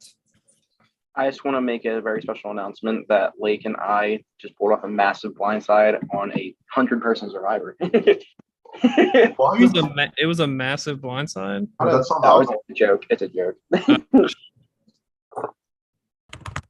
Please tell us about this 10 gauge blindside. Oh, literally, there's 100. We started off with 100 different people, and now we're down to like 14 or 13. My prod chat has literally been an alliance chat this whole game. Harry started it. It's not my fault. That's 100 people sounds awful. It fucking is, dude. It fucking is. Actually, I've played 100 before. It was awful. It was a crappy Discord game. Mikey, is this your first like long term in the final two? Not my first ever. This is my first one in a very long time. The only other final two that I've been in was a Big Brother game in 2019. It has been since then since I made it to a finale. So Oh, I was I'm very about to proud say- of myself. The only Sorry, go ahead. I was gonna say I have made it to final two in minis, but I've never won. So I was about to say the first org where you don't have the tiny hands. Look what happened. So what we're learning is there are I've got curse. him now. Well, I mean, if it's a curse, then why does Mikey have him now? Doesn't mean he's gonna lose. Yes, exactly. No, everybody already voted, so it doesn't matter. I can't change anything. Did everyone can switch I their think votes? they We said still we're have 4 waiting on minutes one left. person. We still have What's 4 that? votes. We still have 4 minutes to switch any and all votes. They're not locked. Oh my god! Oh, they're not locked? Okay, I vote for Billy. Please vote. For... Never. Please don't vote for me. I lose a lot. Good. I know. I voted. Oh, where are the aerial votes, everyone? I think, Yeah, I'm voting for Ariel. Ask Blake. So one thing we are going to do is when Seb comes on camera, all of you guys are going to shut up and mute Okay. because Guys, I want to say something. I really hated I got voted out, but I wanted to tell all of you why. I liked everybody that was in the game. And that is so unusual. I didn't. So I want Here. I said almost everybody in the game. There was a good bunch in the game though, a good bunch of players. I agree. I think Vanessa was Blake. I think Vanessa was a great challenging player that I thought was going to be kind of iconic. There were a Well, lot I mean, of I kind of like fell in love and stopped playing for the most part, TBH. Also, that vote made me realize that I didn't have the structures I thought I did. And from there, I was kind of like not playing the same. Okay, just by a show of hands, who liked the 16 twist? I think you're overhyping it. I liked it, but I feel like you could have executed it better. Can't even remember what the 16 twist was. Can't even mind. Liked it as a viewer, as a player. The no. merge at 16. The 16 fake merge. We should have been able to continue talking at like freely like one world after that, but still have the tribes for 2 more rounds. That's what I feel like would have made it fantastic. Seb, when you asked raise your hands, I held my hand down. Okay. Well, the thing is, Keaton, if we did that, then especially with a united vote as that, it probably would have just been picking off people who weren't as united. That's the issue you run into. At least with the swaps and allowing people to go back in tribes, there was opportunity to make new bonds. Also, I want to say the last time I played a one world game, it ended up causing a friend group to join up with each other and be like, "Oh, Grace and Seb have too many friends in this cast," That was and then I fun. do what they did to us. That game doesn't count. No, that game doesn't fucking count. Seb, are you ready? Yeah, I'm just making sure I don't mess anything up. Well, if you mess it up, I already know you're not going to. So. This would be the worst. This would be the worst time to mess it up. A great supporting word. Steve Harvey did it on an actual like giant stage. So you really have nothing to That's worry the about. point. I don't want to be Steve Harvey. Okay. But he has a nice mustache. Okay, hello everyone. Wait, are you not Rosie O'Donnell? Everyone mute. Okay, Jay. Okay, just a reminder that you want. Just a reminder, Mikey, Sean, you want to see your name on these parchments. Jacob, sit over there. Thank you. So for the final time, I don't have a sub. I have this piece of paper that I've scribbled on. Can you see it? It has a bunch of my signatures. Sub check, everyone. Sub check. Check. Oh my God, you guys can see it. Anyways, I'll read the votes. First vote, Mikey. So, Jacob. Second vote, Mikey. Third vote, Sean. Fourth vote, Sean. That is 2 votes, Mikey. 2 votes, Sean. Fifth vote, Sean. Sixth vote, Mikey. That is 3 votes, Mikey. 3 votes, Sean. Next vote, Mikey. That is 4 Four votes, votes left. Mikey. 4 votes, Mikey. 3 votes, Sean. Next vote, Mikey. That is 5 votes, Mikey. 3 votes, Sean. Next vote,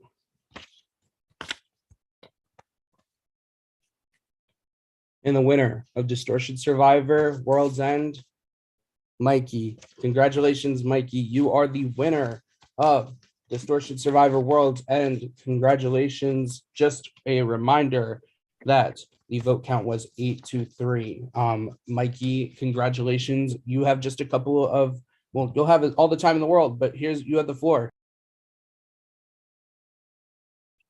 Oh my God. I just need to say this. I wouldn't be here if it wasn't for the person fucking sitting next to me, Sean. I love so much. Congrats. I'm proud of the 2 of us to have made it here, but thank you all so much. This is the first game I've played after a little bit of a break. And so thank you guys for making my return so amazing and so much fun. And I'm going to be proud to represent this season for all of you guys. Thank you all so much. Speaking of representing, so we put out an application about a week ago for a 5th prod member, and we had a certain person reach out, and it just so happened that a week ago they applied, and a week later they are the winner of Distortion Survivor Worlds End. So welcome, Mikey, who will be on Distortion Prod next season and beyond. We are so thankful and so happy to have Mikey on our prod team. And we're so happy to have World's End never stop being represented on our prod team. So everyone, congrats, Mikey, not only on a good win, but on being our newest prod member. And I think that's the only announcement I have right now but now Grace has awards. I was gonna wait. Give Sean something to say because he's a finalist. Yes, Sean, speak. I love you. Mwah. Oh man, I don't even know. First off, fucking cheers to Mikey. You played an absolutely incredible game. I knew it was going to be tough between the 2 of us tonight. And if I haven't said it earlier, I'm glad if it wasn't me that it was you. We fucking did it, my guy. Getting here was absolutely such a fucking accomplishment for us. Like I said in my closing speech, it's been so much fucking fun to play with everyone. Sucks not having the win, but honestly, I had too much fun playing to really be all that pissed off about it. And to my knowledge, I still have most of a bottle of wine left. So cheers, y'all, and let's have a fucking good reunion.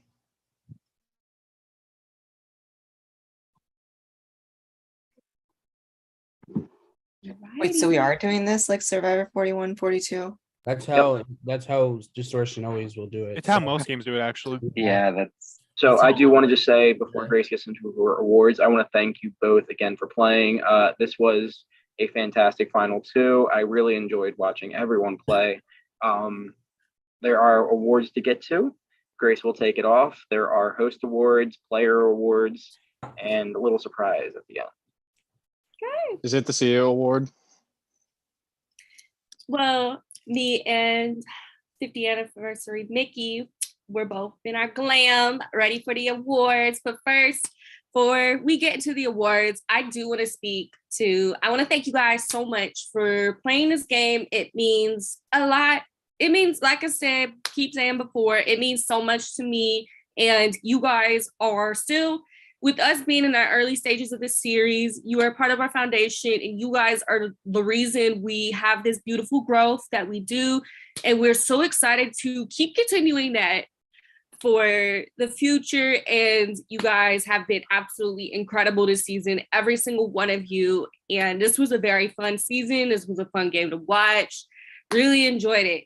But with a great season, we do have awards. So let me go ahead and make sure I got my PowerPoint loaded up. We know there's gotta be a cute PowerPoint in there. So, I need screen share powers, please. Yeah. Okay, thank you.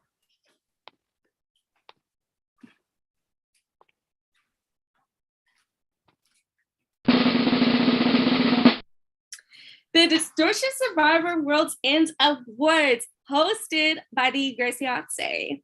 So first, we have Most Iconic Moment. This is an award in our presentation due to the fact of the inspiration behind our telephone comp when Lawrence blasted music. And so we always gotta have iconic moment of the season to look back on and laugh about.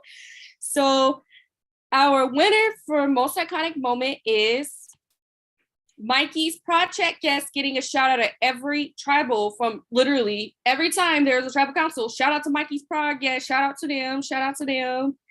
Everybody in there getting all the fame and glory, getting all the fame and the money. That's what they were getting. But we had other iconic moments that, like a lot of memes and just a lot of funny things that happened. So just to speak on it, some other ones included the boat photo being made every round. Just in general, like watching because of the fact that it was so historical, watching the fire making challenge.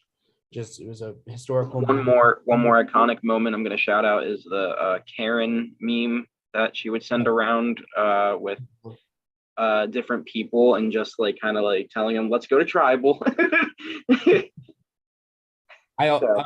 Another one was which we'll touch on later, but just some of your confessionals this season were top notch, and I don't think they will ever be beat. So yeah, some of y'all had some really funny confessionals, and I'll discuss. There's somebody on this cast who I adored their confessional so much, and I will reveal that person later. But moving on, we do have a lot of awards to get through, so we're gonna move on. So the next award, is worst move of the season. Some of y'all did some real, I would be in a prod chat, rest of us would be in a prod chat, be like, that was stupid as fuck. Some of y'all did some real stupid stuff. But ideally, the move that was the absolute, that just made me, I was like, what the fuck? And we're gonna go ahead, and y'all talked about it. It is Cam not using his safety without power during Billy's Big Brother. Cam, when you're on the block, never feel that safe. You should have played that shit. So there were also a few other contenders for worst move of the season. Just basically a lot of endgame moves by a lot of you were just not that ideal. Just it's kind of the end game was kind of just sloppy and just kind of especially I'm gonna start it with Keaton's vote. It was really sloppy and just didn't make a lot of sense moving forward, because I love you to death, Keaton, but you were not a jury threat or even a threat in that regard. I knew that. But what I'm saying is like it just everyone was treating it as such, and I felt like that time could have been used to take out somebody who could have been sitting in these final two chairs rather than Keaton. So I feel like that with like if I had another like secondary choice, it would probably be the final six move with all of you. I think Keaton was trying to get me to flip on Sean for that vote. So it was never happening. That was never gonna happen. I had a final two with him. I'm sorry. No, now learning that, I just now feel bad that I for an hour was trying to pressure you to do something was never gonna happen. And I felt so bad because the whole time I was trying to be so nice about it. I was like, maybe I'll do it. I don't know if you have the votes. But the whole time I was just in my prod chat like, oh no, Keaton, I'm so sorry. I wish you just told me fuck you. I just wish know. it's like fuck you, this isn't happening. But that's not who I am as a person. I can never, I it's was so so hard for me sloppy to there, have too, those so conversations. sorry. And like I said in my speech, like with you and with Karen, I was really like upset about how I totally led you on until the last fucking moment. I mean, given what I know now, I was not upset at all. Righty. Yeah, you're good to move on. Yeah. So that was worst move of the season. If Cam wants to speak on it. He's here. At least I got something. Righty, we could keep going. Next up, we have best move of the season. Some of y'all also, with dumb moves, we do have people that did do smart things this season. And this move was done by a certain group of three of you. And we're going to go ahead and reveal it. It is getting Jacob out at the double tribal. So the boat was that 5-person alliance of Jacob, Mikey, Lake, Sean, and Brian. And if Jacob doesn't go, here's the thing, the way Jacob was set up on the merge tribe was that if Jacob does not go there, Jacob goes very far. I thought for a while Jacob was going to like be a possible winner of this game because he was really connected socially. And especially with that alliance, I feel he was going to be the last person targeted from that alliance because I feel everybody else would have been targeted before him. So that is definitely the best move because if he stays through that, like this merge would have been a lot different. So I'm just going to jump in real quick and just kind of just say it and just kind of like escalate what Grace was saying. Jacob was on top of my Jokers rankings literally the entire game until he got voted out. I felt Jacob by far, and I'm willing to die on a ship for this, die on the boat. Jacob had by far the best social game out of everyone in terms of making sure that he was protected from all angles, whether that was the boat or even just individual. I'm going to shout out one-on-one chat, and that was the board meeting. And that was between Sean and Jacob. And that was something where I felt Jacob wasn't as connected with Sean inside that boat, but he went out of his way, especially, and Sean did as well, to make sure that they had great discussions at all times to make sure that like the boat did stay intact. While even though Jacob did also have the burrito as well on top of that. So I felt like that was something where it was Jacob just having all of his ends tied up, and especially at that point of the game, if we don't go into two separate tribes, Jacob makes it extremely far. Like, here's my thing. After getting worst move like 3 times, this is a step up.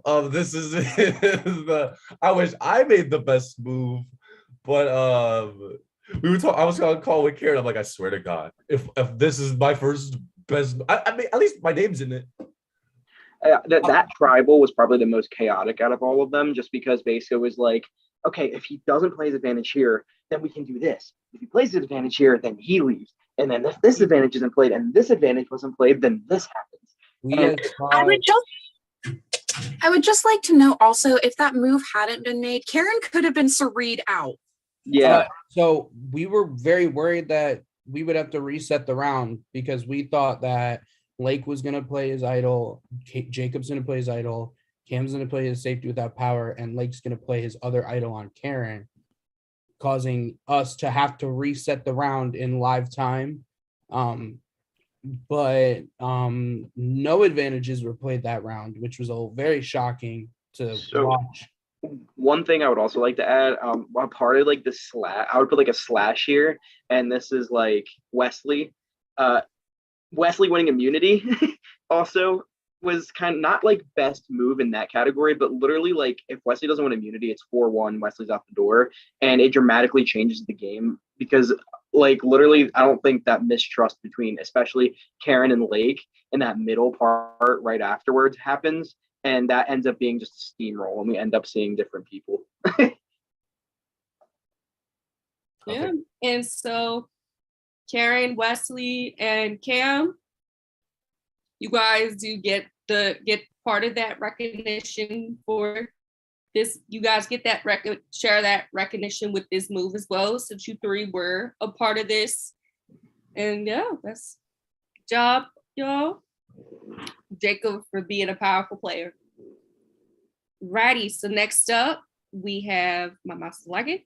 Duo of the season. So there were a lot of one-on-one chats, a lot of connections between people, but this one was very easy. This connection was made in the game very early on, and these two got a very good vibe off of each other since the very beginning of the game, and they stayed 100, even when they doubted each other, they always had each other's back 100%, and this was definitely, I feel, a true ride or die duo, something I did not feel with anybody else. So we're gonna have to give it to Cameron Hotties 2.0.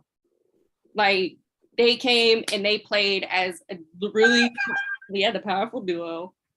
Had to give it to y'all. So I'm gonna say one thing, Mikey and Sean, you guys were very close to this just because you guys did have a final two deal and you did make it to the end together. The only difference between your duo and their duo is that the fact that you guys did differentiate on moves. Cam and Karen were literally like, regardless of how much they were shit talking each other in their prod chats about, I don't trust them very much. I don't know what to do. They're gonna flip on me. They would always just come back to each other, reconcile their differences, and just push forward together. Yeah, I like, it was so funny to, it was like day one of the game. Cam goes in his prod chat. He's like, I don't like any of these people. And then hopped on one call with Karen and was like, actually, you know what? I like Karen. Cam's my favorite confessional from Cam, just looking back on it now, he's like, I don't know, Karen, I might have to flip on her real soon because she's getting real too close to me. I don't like that. We see how that went.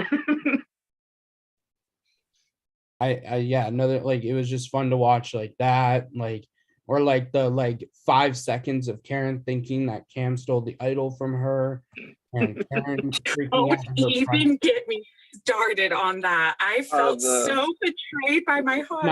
And I guess this is a testament of why you guys had to take Jacob out, because Jacob, you and the burrito had found the idol, and you guys had fully convinced Karen at one point that Cam had stole it from her, and that this was going to be the downfall. So, but I obviously, like, you guys reconciled, and if it wasn't for the Big Brother round, I think you guys also go super far. Yeah, and also, is Timmy still on this call? Hello. Yeah, Timmy is now passing his crown, him and Lyndon's crown off. Y'all can It's a share good that duo. now. Righty. So next up, God, my mouse is lagging. Okay, here we go. Is Alliance of the season. Y'all, This isn't there close. were groups made, but this gotta be so clear and day because it's been talked about a lot, and we're just gonna confirm it. That's going to the boat. Everyone salute the boat. the yacht. Everyone salute the boat. The boat, also known as the yacht, like, and especially too, this alliance was very monumental throughout this merge. And now, especially considering that both people in the final two were a part of this alliance, and final three as well. You have Lake in there, and like we mentioned before, if Jacob did not go home when he did, this alliance would have definitely done a steam. We thought they were going to do a steamroll throughout this merge, and but even still, with losing Jacob and eventually Brian, like the boat steals, they still talked in their chat and they still had some kind of loyalty to each other.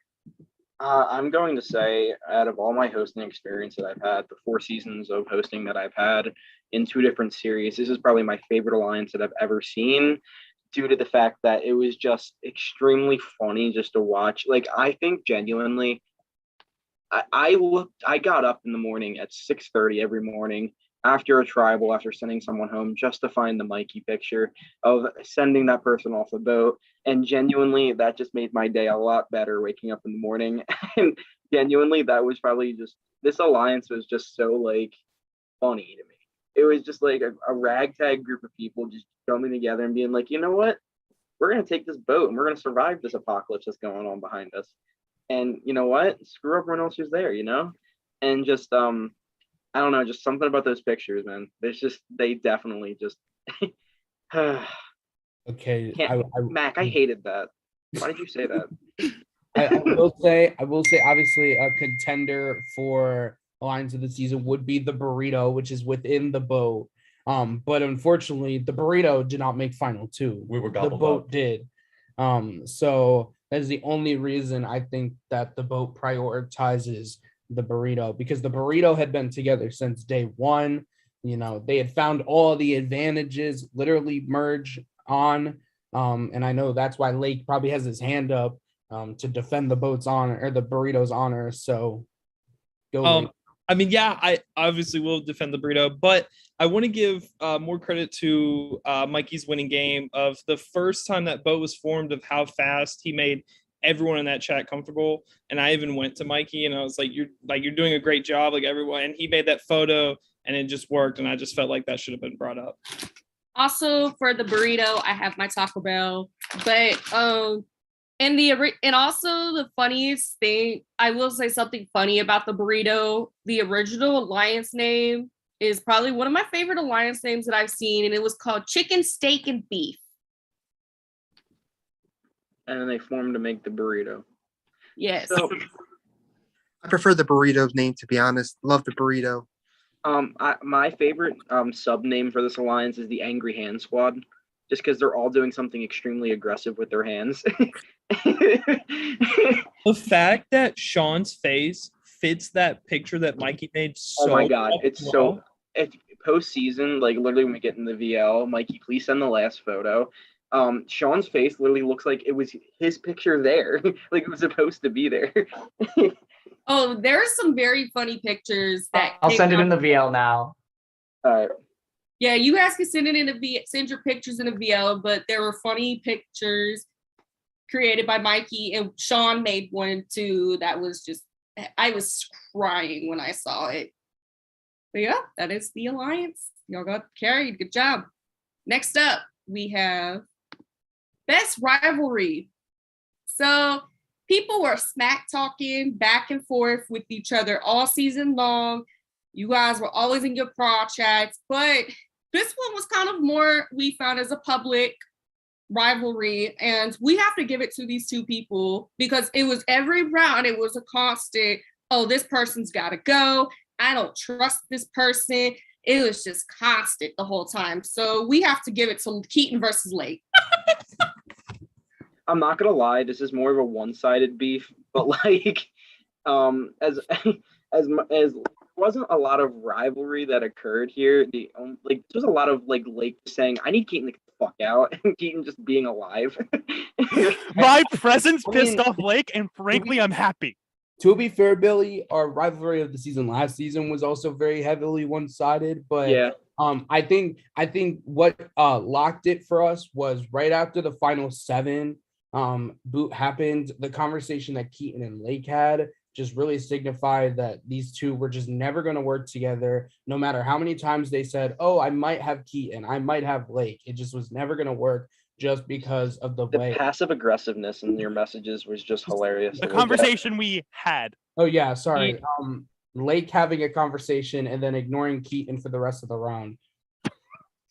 The Jada round really started this, because I go in, I'm like, yeah, Keaton's there. Cool. See what happens. By the way, Lake, I've been throwing out your name because you're inactive. Cool. That's awesome, Keaton. That's right. If that's what fueled it, then good. Jade had all the impact this season. Yeah, so I just like both of our like rivalries of the seasons have just been one-sided beef, and I just think that's the funniest thing in the world, personally. Yeah, So- That's why they feel like gonna be me and like us, like you got Lake and Keaton here, and then last season was Lee and Zach. To be fair, it could have got to the point where we could just put Lake versus question mark, and it just could have been Lake's target that day. So that really would have could have been, but like You could have just put the distortion cast photo as a whole. the thing is, versus Lake. I feel like a lot of Lake's beefs, I get it, beef like the burrito, was a very short-lived because either that person left or the guy swapped. And like Lake said, this has been building from Jada's boot at like 17th all the way down to like 6th place. So this is like a little bit longer. They marinated. If I'm just gonna keep using meat references. Chicken, steak, and beef. You got it. All right, Grace, let's move on. Next next award. So most top pre-jury. So pre-jury, I won't lie, our pre-jury stage had a little bit of an activity, and it was easy targets each of the rounds. But there was this one person who was a heavy hitter for the most part, and they ended up going because of just the way the circumstances fell. So we have to give it to her. I would like to hop in and clarify the circumstances fell the way they did because Karen did mushrooms the night before and thought it would be a silly little idea to vote her out, and people agreed. All I'm saying is that Hearn gave us one of the best photos this season, and y'all just like, Yeah, there was a lot of cast photos that like made me like laugh. Like Jacob in his sock was like really funny to me. Like that was really funny. This with the bat was really funny, and Ian and his milk, that was also fantastic. yeah. All I'm gonna say is y'all really came for these cast photos, and y'all really aggressive with it. It's a survival world, and you guys were only gonna have one person alive in an apocalyptic society, and you guys bring butter socks and bats and milk. I mean, sure. I will say, like, on top of that, like, just some of the photo, like, Mikey sent us like 6, and they were all amazing. And like, I just could not choose one. And it was just like, I had to. Okay. But we have really high hopes for Hearn coming into this. And on top of that, like, one of the first pairings of the season being Mikey and Hearn working super close together right off the bat. And just like the one time that they were really like separated was like the one time that like Hearn like wasn't able to really get a full grasp on the round, and that was the reason basically why Hearn got voted out, was like because that whole round us at Prod, we were just like, oh damn, it sucks that Sean's just gonna be getting out right before jury. And then everything just started happening, and I was like, oh, this is where the game gets good. I'm so excited. But unfortunately it was Hearn who had to go. I'll give like the very smallest shout out to RJ because he was active and gave us a really iconic first tribal. So I posted RJ twice, and both times he's just joined tribal, yelled at the first person he could see, and just left really early. So what it was Jeff in Prestige, and then it was Vanessa. Yeah, I'm just gonna be. I'm thankful that you guys didn't give RJ most robbed pre-juror. That would have stung. I mean, he wasn't really robbed. He kind of did it to himself. But It was just that was the most justified pre-juror. yeah, to say that's like hugs. All right, Grace. Hearn was definitely. And another note I want to add real quick is I wonder, Mikey and Brian, y'all had join the votes, and that was the last opportunity y'all could use them. I wonder if y'all used them, especially with Mikey, what could have happened? It was so strange because I knew that Hearn was going to be like not immune that round, and I knew that that was the last round, or I assumed that that was the last round that I was going to be able to use that power. But I was like, there's no way that Hearn will go here. I feel like Hearn is well liked enough that he for sure stays, and then we join the merge chat and Hearn's not there, and I'm like, So Vanessa, just to give you like a synopsis, at any time during the pre-merge phase, Mikey and Brian could have just said, "Hey, I'm not going to tribal," and there's another tribe that is. They could have just joined their tribe, voted, and would have been immune anyway. So it's just been like joining another tribe to vote. They wouldn't have any danger, or they would just get to vote in the tribal. So. Righty. So moving on. We have most robbed juror. So in the jury phase, a lot of y'all brought something to the table. You guys played hard. You played great. And we had to give it to this one person. And we went over it before. If they did not go home here, they were going to go far into this game. And that double tribal was literally the cause of their demise. That didn't happen. They were going far. So we have to give this to Jacob. Yeah, for reasons that we've already kind of explained, like Jacob, I don't really think we need to like explain too much here, Jacob. You know, you're kind of already said it already. You were going far if you didn't get voted out, but sadly, the swap gods didn't love you.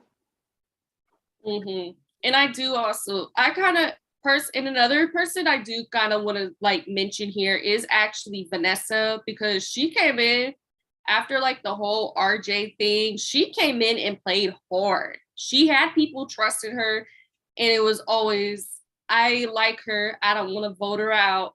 And also because of that, I think she could have lasted a few rounds longer if it wasn't for the double tribal situation.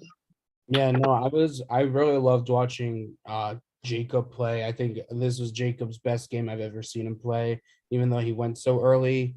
But I think that Vanessa was just so entertaining to watch on my end, just watching like minutes of confessionals and being able to understand someone's game, which a lot of y'all didn't. I will also give a shout out to Lake, just because he was the last juror. And he was just like so close to getting there, but yet so far. But yeah, congrats, Jacob. Thanks, man. You have anything to say? Fun fact, while I was doing this, I was looking at him. I was like obviously you guys go watch it back and see that. It's like, oh no, we gave it to Cam because it was a Big Brother week. And I was like, okay. No, that's not what I said. I said more things on top of that. But like, I was like, and they said, oh yeah, I lied after Grace mentioned the double tribal. So thank you guys for the awards. I'd like to thank my mom, my dad. I will add just one last thing. Billy had this unlocked the minute you left. Neat. Yeah, Billy was like, That's pretty hot. Jacob's gonna be the most robbed. I don't care what happens after this. Thank you, Billy. He said the only way that they would have changed is if Karen left during the Big Brother round, which didn't happen. So. All right, Grace, let's keep it moving. Next up, we have physical player of the season. So somebody who came in and slayed at the challenges. We all, you know what? There should be no explanation for this. We already know 4 immunities and all these wins pre-merge. It's our winner. It's Mikey. He came through on these challenges. He knew what the fuck he was doing.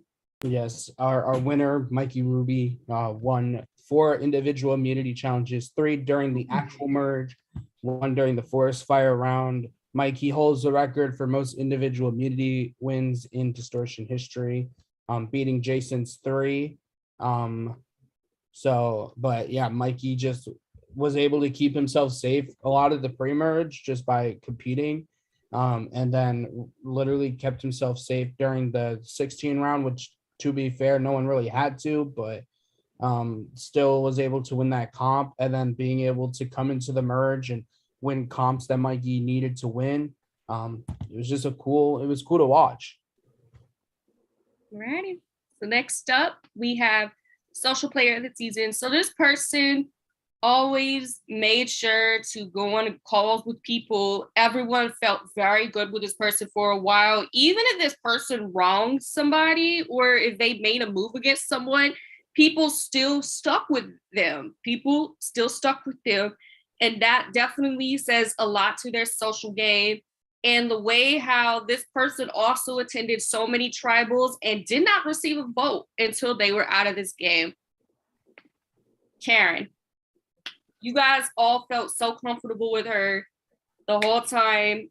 and there's only we there that's just should be enough to give this to her.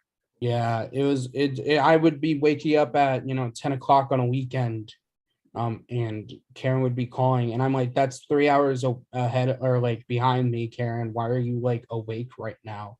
And like Karen just being able to like have like such great connections with people to the point where like they're keeping her not because of like her not being able to like win at the end, but just the fact that like they felt good with her. In case point, like being able to like have that social bond with Lake even after the Jacob vote, even after the Brian vote, like was still able to have good bonds with these people. And it was, like I said, it wasn't even, it was until they knew there was the only way you'd be able to go is fire making for them to be like, okay, this is now the time we have to.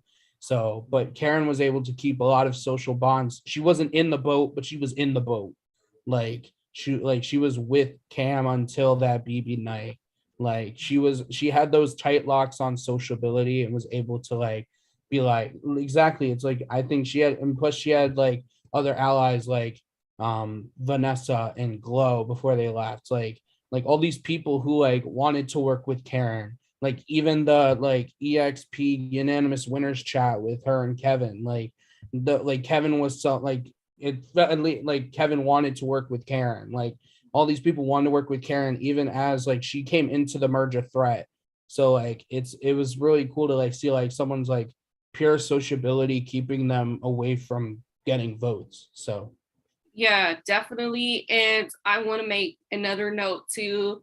What also really shows her social game is the way Lake is a big person who was doing this, and other people too were telling Karen about other people's idols and advantages, and so she knew they were in the game and knew how to. And that's what caused also went into Jacob's demise, because she knew what was there and knew what to do to plan around it. Well, thanks, y'all. I just want to say shout out Seb. Remember my first game where I was no call Karen, and look at me now. Like this is, yeah. Love all the phone calls with everyone. And sorry for who I betrayed and pissed off. Okay, so next up, we have strategic player. A lot of you did provide the strategy and the fun. But this person, every time I remember them being on calls, they always were coming up with plans, always thinking of something in their mind, always saying something and telling their allies, and they were going along with it. They were understanding of it. And this person also did a lot of confessionals and really went in, and I really got to understand where their hair was at and what the root of these plans were. And so strategic player is going to Lake. So I'm gonna just jump in here because like I really like Lake and I talked before this, and the one thing that Lake wanted recognized out of this, that he wanted to prove himself. He wanted to prove that he wasn't just the funny guy coming in here just being funny and trying to make jokes and try and just make people laugh and then just leave in some mid-jury placement. And I really think this is where you capitalized on a lot of, and I think this award isn't, as much as like everyone played fine and everything, I don't really think this award is close in any capacity. As much as like a lot of the things go, you were the captain of the boat. You were the main in the burrito. Like that, and those were the two fixated alliances once we got to the merge. Like you were the person who came together and said, I want this person here, I want this person there, I want this person here. As much as like I'm not talking jury management because that's not part of strategic play. That doesn't matter. The strategic play is making sure you have the people moving from the next round to the next round to the next round. And that is what you did. I would argue that every single person that went out in that boot order was your preferred boot order except for Jacob. And I think from there that needs to be recognized, because as much as it didn't get you the win, you were pretty damn close. So I want you to be proud of yourself. This isn't the joke. This isn't the Lake joke era anymore. This is the Lake strategic icon era. So just keep that in mind. Yeah, after being on prod for Disney and just like being like, oh wow, Lake's got a really good social game, and like being able to like just talk with people and have genuine bonds, to coming into this game where like you were willing to stay loyal to the burrito, but also like you knew that like this was your game to go all out. And I mean, like, you did it. Like, you were able to make those moves. Like, you had that preferred boot list.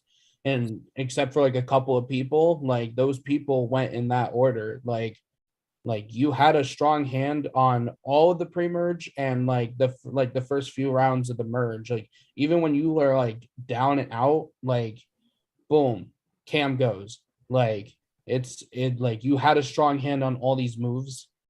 And like, yeah, like Billy mentioned, like jury management isn't strategy, but like if we're going off pure strategy, you had a better game than like everyone in this game, just based on strategy. And like I agree with Billy. Like, if people are gonna look at you and be like, "Oh, that's like the silly guy again in a game," they're like making a mistake. Just link them to this game and you can see what exactly happened. Because, and I know like I'm gonna mention again, we did talk before this, and that's the one thing I told you. Like, it wasn't like, this isn't like anything where, like, I've played with you and BB Disney especially. Like I as much as I like get made fun of for saying this, like I tried to like culminate you into what you wanted to be.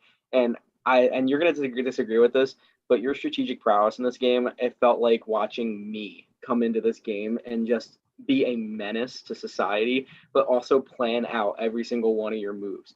And that is why I found it hilarious, because anyone who has played with me before, if you actually think about it, Blake played like me. Oh no, I was definitely in like prod chat being like, "Damn, this is how I would be like in your one-on-one." I'm like, "Damn, this is how Billy would tell me like that we have to make a move," or like Billy would be like, "This is what we're doing, and we got to figure it out." But like, this is what we're doing. Like now, this is my time. Like, shut up. Thank y'all so much for this award. I definitely had a story to tell. I took a long break after my last org, and I was not sure I was going to come back. I didn't apply for the season, but that night I looked at all the orgs that were casting, and it came down to this one and another one, and then 5 minutes later, Seb texts me. So I'm very glad I got to play this game, and I didn't disappoint myself, and I hope I didn't disappoint my friends and everybody in this game. So thank you. Yeah. Continuing on, we are now going to underdog of the season. So this is a new category for us here, because we have to, I feel we need to recognize this person. They were supposed to go out of this game like any time if they lost pre-merge after the Ariel boot, if their tribe lost, they were going home. And they continued on. They were a targeted merge, had that power. They went on and on and on and made it to a point. And they called themselves the cockroach of this game. You know what? We got to agree with that. It's Wesley.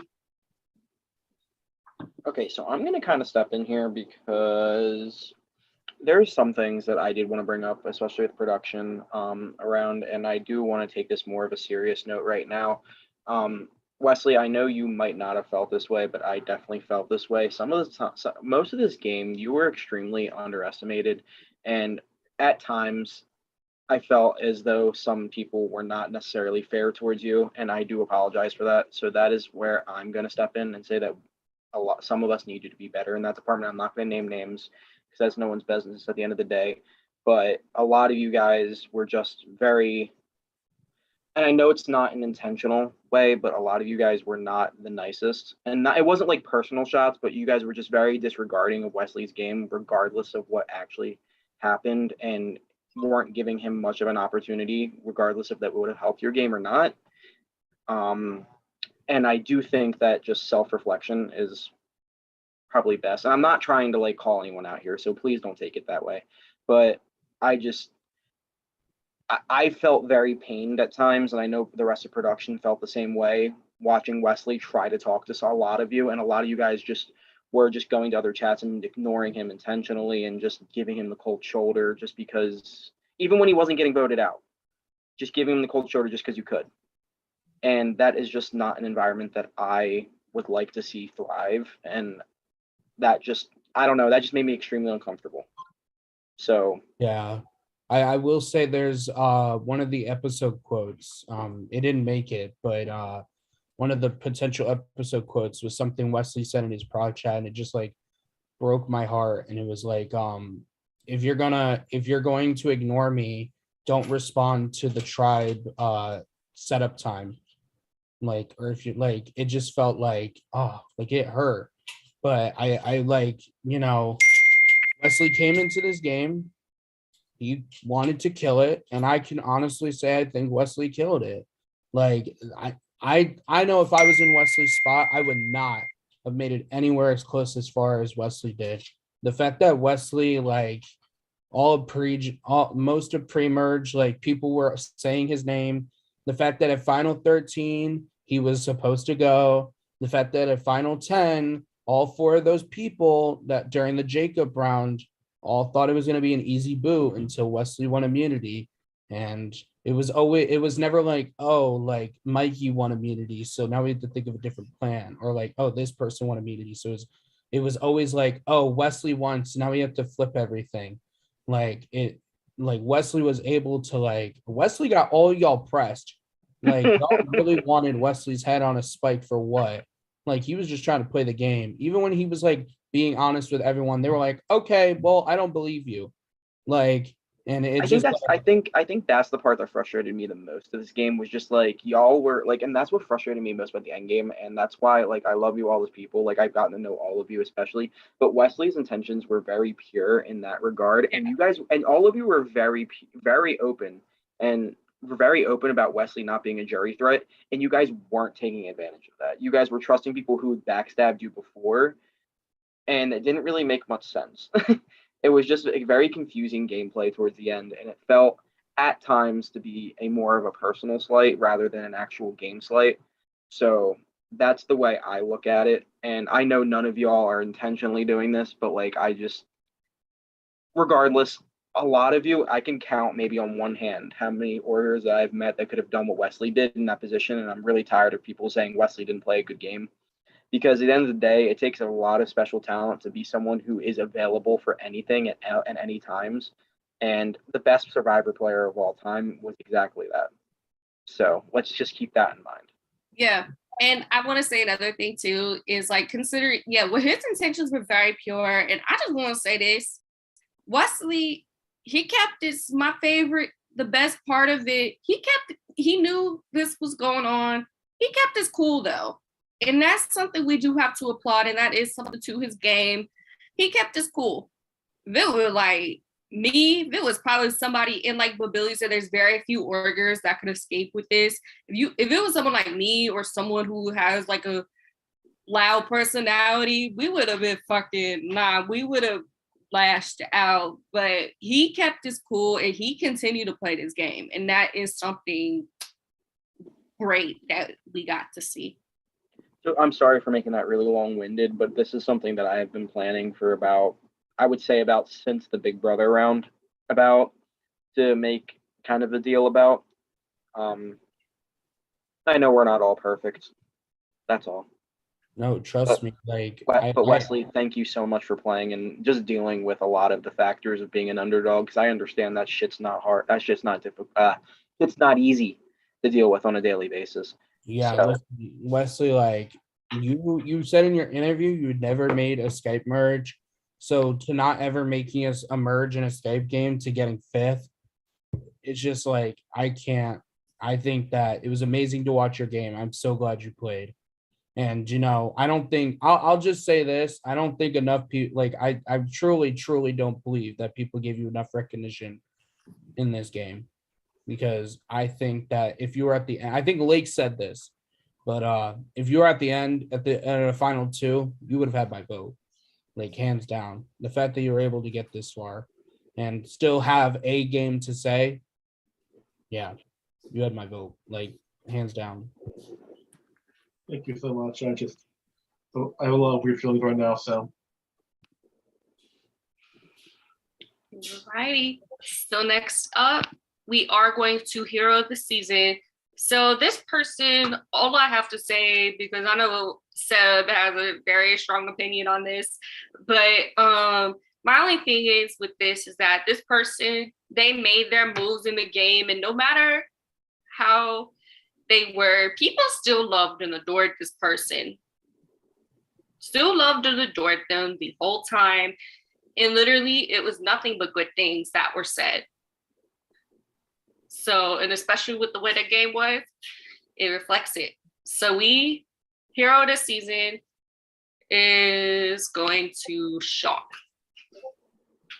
Sean, I fucking love you. Can I just say that? Like when you apply. So for those who don't know, I've mentioned it multiple times. Sean has applied. Sean was supposed to be on season 1. He was supposed to be a Red Jaguar. He was supposed to be full on in the cast, one of the highest people that I wanted on the cast because not a lot of people know him, and he just was able to, the energy he brought in his interview was amazing. And then he couldn't play, and then we reached out to all the people who couldn't play last season to apply again. He did it. His interview was even better than the first time. Like, he just came in and just the energy he gives out. Like, he just gives like superhero energy. Like that's what I got. Like when I saw him in that like tight thing in the music video, I was like, he's a superhero. A lot of people had things to say about Sean based on his game, but no one was like, oh, Sean ignored me, or Sean was like a terrible human to me, or like Sean like did this. Like even like the most villainous thing you did was the Brian boot, but like what kind of hero doesn't say like vote me because I know your vote's frozen? Like I just felt like everyone liked Sean on a personal level, and I think he brought what I truly see as a hero to this game. Just the energy, just the charisma, just everything in between. And if anyone else wants to speak on it, they can. But I just think that Sean really embodied a hero this season. I think a lot of a hero's actions were basically like a lot of people had ulterior motives for the moves that they made, just trying to make sure that they were willing to trick over other people. I think the most villainous move was for Sean was, I don't want to hurt Mikey's feelings, so I'm not going to tell him about the Brian vote. I'll deal with it later. And the first thing it was really about was him being concerned for Mikey's feelings rather than making the move itself. And I feel like that within itself is a hero's action. So I feel like that's what kind of like locked in the hero for me. And I know a lot of prod agrees with the sentiment of that. So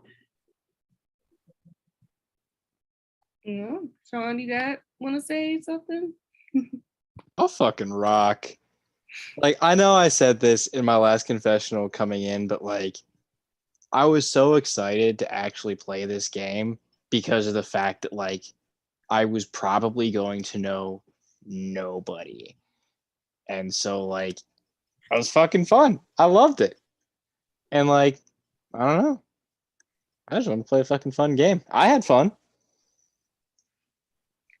Alrighty. So next up, we have villain of the season. So this person, we also kind of covered on this earlier, always found a reason to have a beef with somebody throughout the whole thing. And it even got to a point to where the jury did not feel very good about them. It's fairly, I think we all can figure that out. It's going to Lake. So Lake, as much as you don't want to be compared to like a game that I've played, man, you're really good at it. I know you as someone who's played really social and a game who's played really strategic. This game was really strategic, and you kind of just threw out the jury management out the window this game, and I hope you're really cognizant of that. Not that it's bad, but like I think it's kind of funny, at least in my opinion, because like at the end of the day, like whatever. But there was like literally like you're gonna see my chart later on. I have like winner likelihood. There's a point where like regardless, I knew you weren't going home. You were just in the bottom. Just because no one was really comfortable voting for you. And at the same time though, it wasn't like, the weird thing is though, like if I was like in that final 3 and like if any of the final 3 were in that group, I personally probably would have voted for you. but it's just like it takes a certain like your game has a very special taste to it that not many people like. So it's not a bad thing. It's not a bad thing, but I'm extremely proud of you for it because like it's like my son growing up. I hated that last part of that that thing. It's fine. This kind of sucks, but I appreciate the award. I hate being a villain. I don't know. It was just like I guess I would have been more social with people, but the only people up at night, like Mikey can even attest to this. There were so many times where me and Mikey were supposed to call, and it just didn't happen.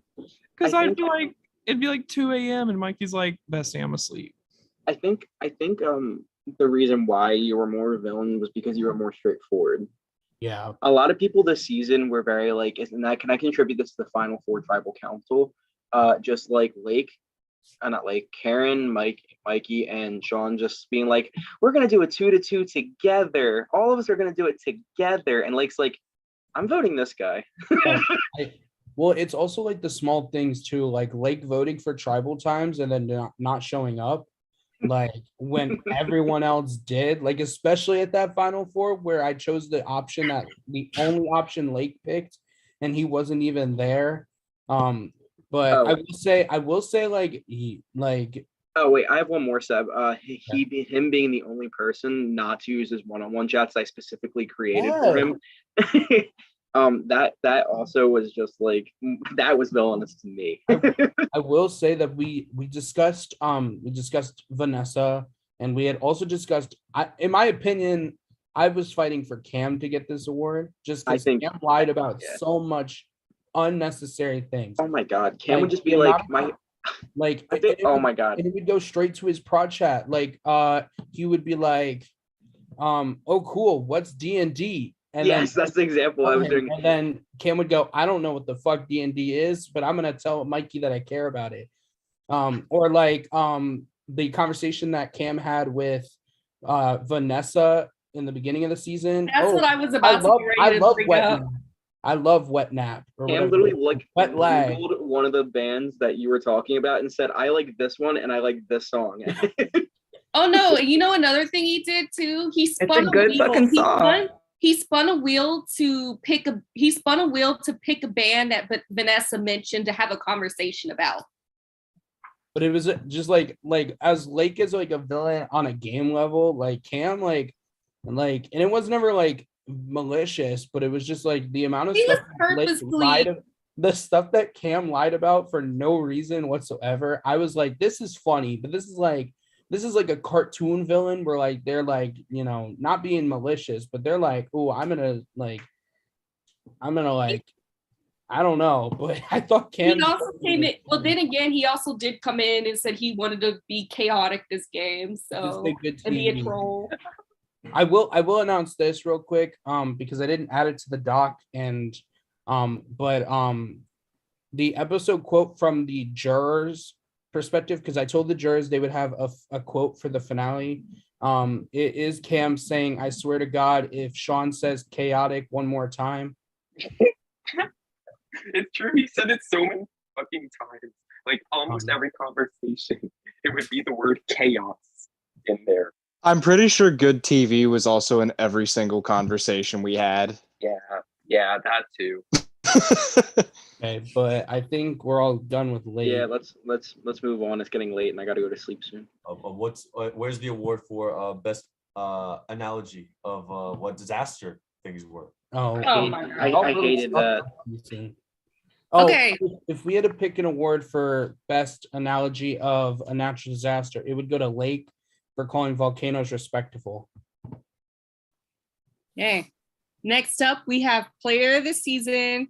So this person, obviously, we just got to say this, Mikey is ineligible for this award as he did win this game. So he will not have this opportunity to win this. But he was my number 2 option. I will attest. He's my number 2 option. But this person here had we felt their game was very well rounded, and they came in and killed it. and they would have had a little bit of a difficult battle with the jury, but I feel they know how to talk to where they could have swept. And it was a perfect, to me, it was a very perfect blend of strategy and social. With this person, I felt everything they did was a very defining moment of this season. So our player of the season is going to Karen. Or not. Don't let me add anything. Oh, wait. I'll add it real quick. I think Sean said it best. If it was a final three and Karen was there, she was sweeping. I think Karen played the best game this season, and I will attest it to the rooftops. I think that Karen, like I said, like I think everything we mentioned about social, sprinkling some strategic in there, and the fact that like Karen kept like downplaying her physical when she stood on a wall or when she put her hand on a wall for 2 hours, like Karen had like the perfect, well-rounded game in my opinion. And I agreed, like some of the jurors were a little bitter at Karen, but like this whole jury in general was bitter. So I can't really be like, oh yeah, it was Karen they were bitter at. No, they were bitter at everyone. So I think you keep saying it, but I'm gonna keep coming back to it. The fact that they had to use fire to get you out, when you had no votes to your name, and just the social aspect of no one wanting to vote you, or if they did, it'd be shut down by Lake, it'd be shut down by Mikey, it'd be shut down by Keaton, it would be shut down like all these people that you had in line to make sure, like Cam, you made sure like all these people were like willing to like put their neck on the chopping block to make sure that you were not the vote, even if like it looked like it. Like I'll put this for example, like because I was on that call, like Sean did say Karen. So and then with that call with Keaton, and Keaton runs I think Keaton wants to you, Karen, and it's like, yeah, only Mikey, like because he was just not allowing your name to get out there, and it didn't, because that's the round Brian goes. So it's really funny, like just how many people were willing to like play this game for you when they didn't have to. I think this jumps into the whole new era Survivor, in my opinion, and that is where social game does take precedence over anything else, regardless of what happens. And I do believe that Survivor is more about how you are bonding with the people that you are on this island or so-called island with. And it wasn't really close that Karen really had the best bond out of everyone. The amount of calls that she went on probably doubled the amount of anyone else, to be honest with you. She put in the legwork to be able to be safe at every tribal that she went to. And she's right. She didn't need the immunities. No shot at Mikey's. Have not received any votes at any point in the merge. Shush. Shush. I'm not arguing this. But no, long story short, I know I've given you a lot of shit, and you and Cam especially a lot of shit lately, but you played a fantastic game. It's probably in the top tier of Survivor games that I've seen, and especially in this side of the word community. You had the social ability, you had the strategic, maybe not as much physical, but who gives a fuck about physical at the end of the day? So it took cards to get you out, not even votes. So just be proud of yourself for that, and that's really the way I got it. I will say this, Karen, like this is your fourth org, right? You are slowly becoming like one of the best players I've ever seen play this game. Like in general, like on this side, like from winning EXP unanimously to, you would have had a really good shot, like to either sweep or just win in general in this game, like comparing it to like CTC, to where like you were kind of like dead in the water right when the merge happened, like, but you were still talking. Like it's crazy to see the evolution and how fast someone can really learn. Yeah, honestly, Vanessa, I agree. It's gonna be real hard for you game 5. Good luck. And plus, and now we have Jared here. I don't know if Jared can speak, but Jared is handing down his crown for player of the season to Karen. Jared, do you have anything to say to Karen? Welcome to my fellow fourth place finisher. Oh, they're also fourth place twins too. Fourth place twins. Fourth place player of the season. Fourth place, best place, most robbed person.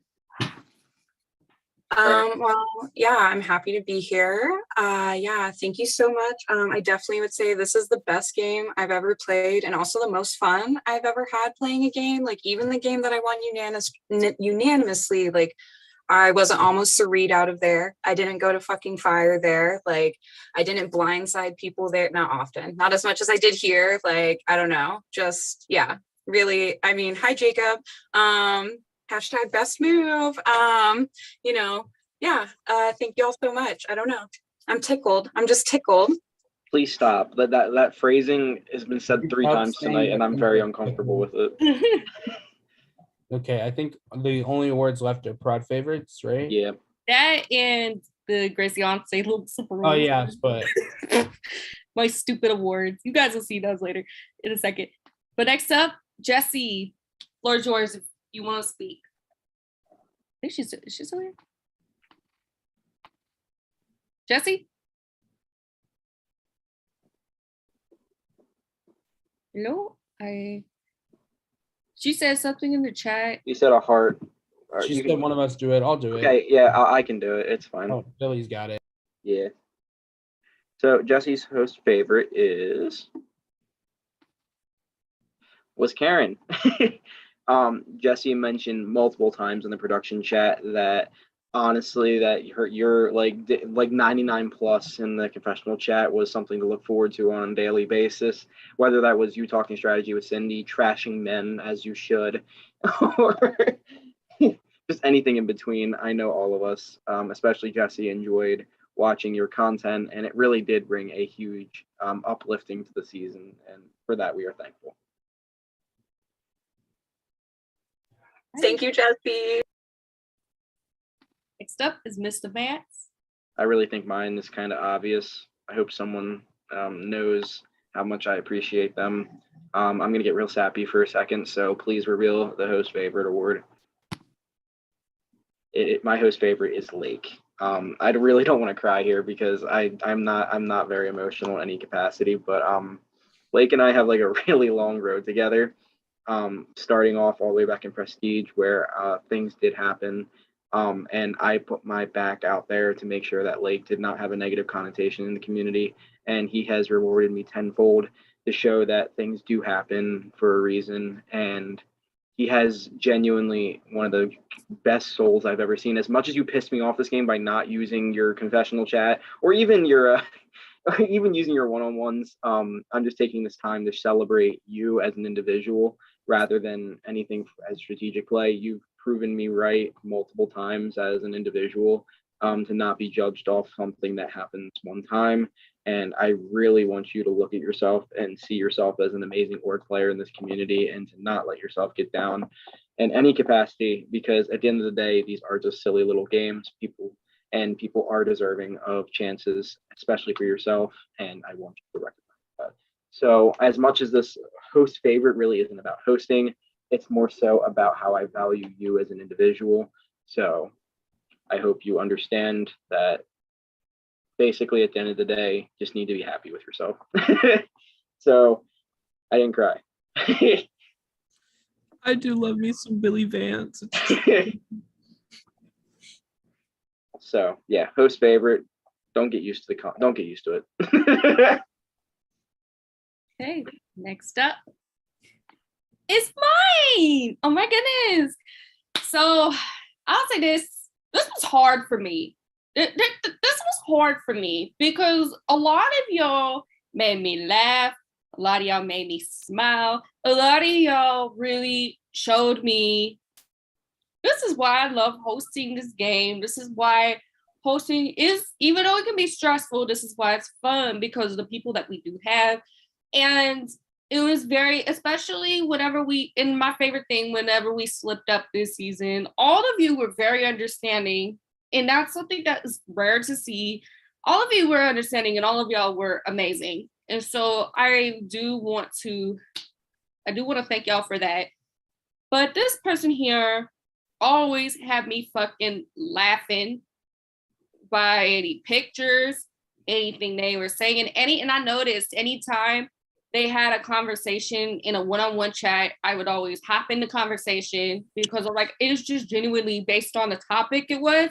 I genuinely enjoyed it. And their adventure in this game was I had a fun time watching it. They're going to go home at one point, and at the end of the day, they ended up doing very well. And I never met this person before. And I ended up running their interview for this season.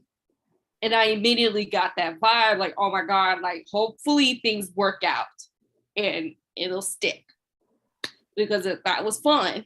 And they continued that fun energy throughout the season. And every time I'm looking for someone who I enjoy watching and someone who brings a very fun, because me being a loud, chaotic, crazy ass woman, I try to bring fun energy in.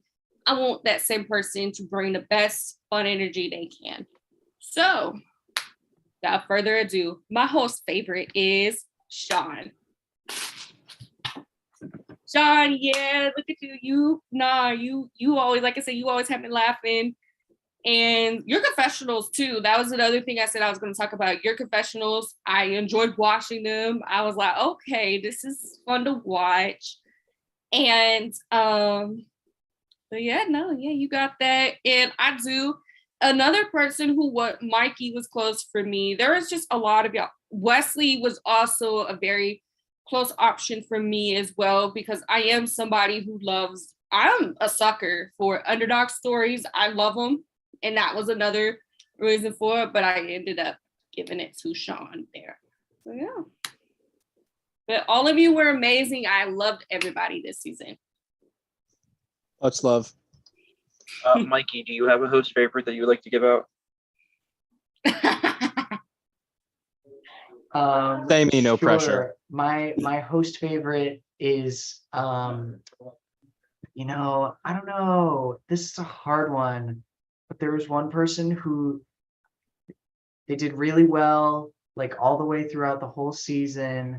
They got mentioned at like every tribal, but they never went home. And I gotta just say, Jeremy and Mac, my prod guests, I think are my host fave of the season. Wonderful. Congratulations. You did your first job as production member. Next up, we have Seb. Okay, guys, this was tough. I think everyone was like, Jacob's upset because I didn't pick him. Right. But I think there was a lot of people this season who really like made me like feel something in here. And Sean got taken from me under the thing. Sean was my second choice. And so I think That was that also the jury's second choice.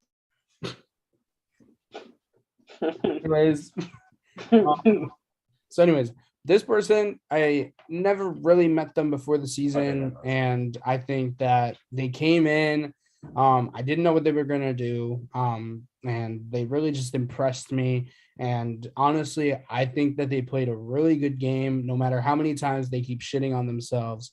So my host favorite is Cam. I loved watching Cam's game. I thought it was phenomenal. Just like, I think like when we talked about like, oh, Cam should have been the villain.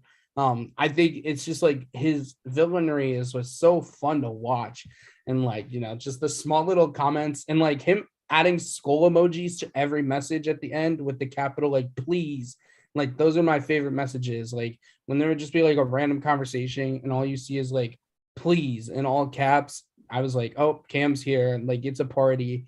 I think watching Cam, come back into this community for the first time in like 2 or 3 years and like kill this shit. I think it was amazing. It was phenomenal. I think that watching Cam and Karen play together was great. And I do have to apologize because there was a comp that I said Cameron after Cam when I was announcing names, and I was like, shit, I fucking revealed them. I'm a fucking dumbass. But I think that watching Cam play was really interesting because it was like a perfect blend of like what I want to see on TV, which is like good gameplay and good TV. Like you never want more of one than more of the other. Because I'm a game bot, but I like watching it for the entertainment. So like watching Cam's game, like just felt like I was watching someone on Survivor, and I was just like, "Ah, thank you. And Cam sending the skull emojis. Thank you. No, I'm actually honored. I was not expecting that whatsoever, and makes me even happier that I applied for this game. And obviously, I use a lot of skull emojis. Plus, we played Roblox the other day, and I was like, damn, Cam's cool to talk to. Yeah, we blocked for like an hour. Damn, y'all didn't invite me to Roblox. You weren't on the jury, Mikey. It was after Right roundtable. after roundtable. We can You could've Roblox. You know invited what? Anytime there's a Zoom or anything, if we're Robloxing, we could send it in our VO and you guys can come play. Everybody can come play with us. It's a fun time. It is. Yes. Righty. So next up, we have little superlatives. So I come up with, because I feel like everybody has a big contribution, no matter who they are and what they do in the game, to the season. And I feel like they're like little participation trophies. Like you guys, I feel everyone deserves to be recognized. So go ahead and we'll go to RJ first.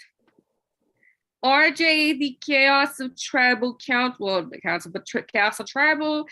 RJ's Tribal, he went in there and went out with the bang. He went in, it went off. And where he gets that title from. Next up, Matt, the God of Cats. That man loves his pickle and Rocky. He always has to have them in his pictures. Always make sure he has that picture sent. Grace, what I thought his superlative would be about him not wiping his ass. That too. I thought about putting that in. Listen, let's not make fun of people like that. All right. That's not how they do it. Next up, Guys, it's asinine. I respect. next up, Brett, the king of being robbed via phone. Okay, so just to give kind of an explanation of like that, why Brett went home in the first place is because his phone literally broke, and he did not talk for multiple days. Literally, it like so long story short, we had a challenge time planned, but Lake felt that McDonald's was more important than competing for telephone. So Lake was not at the time that we scheduled, and so they scheduled another time.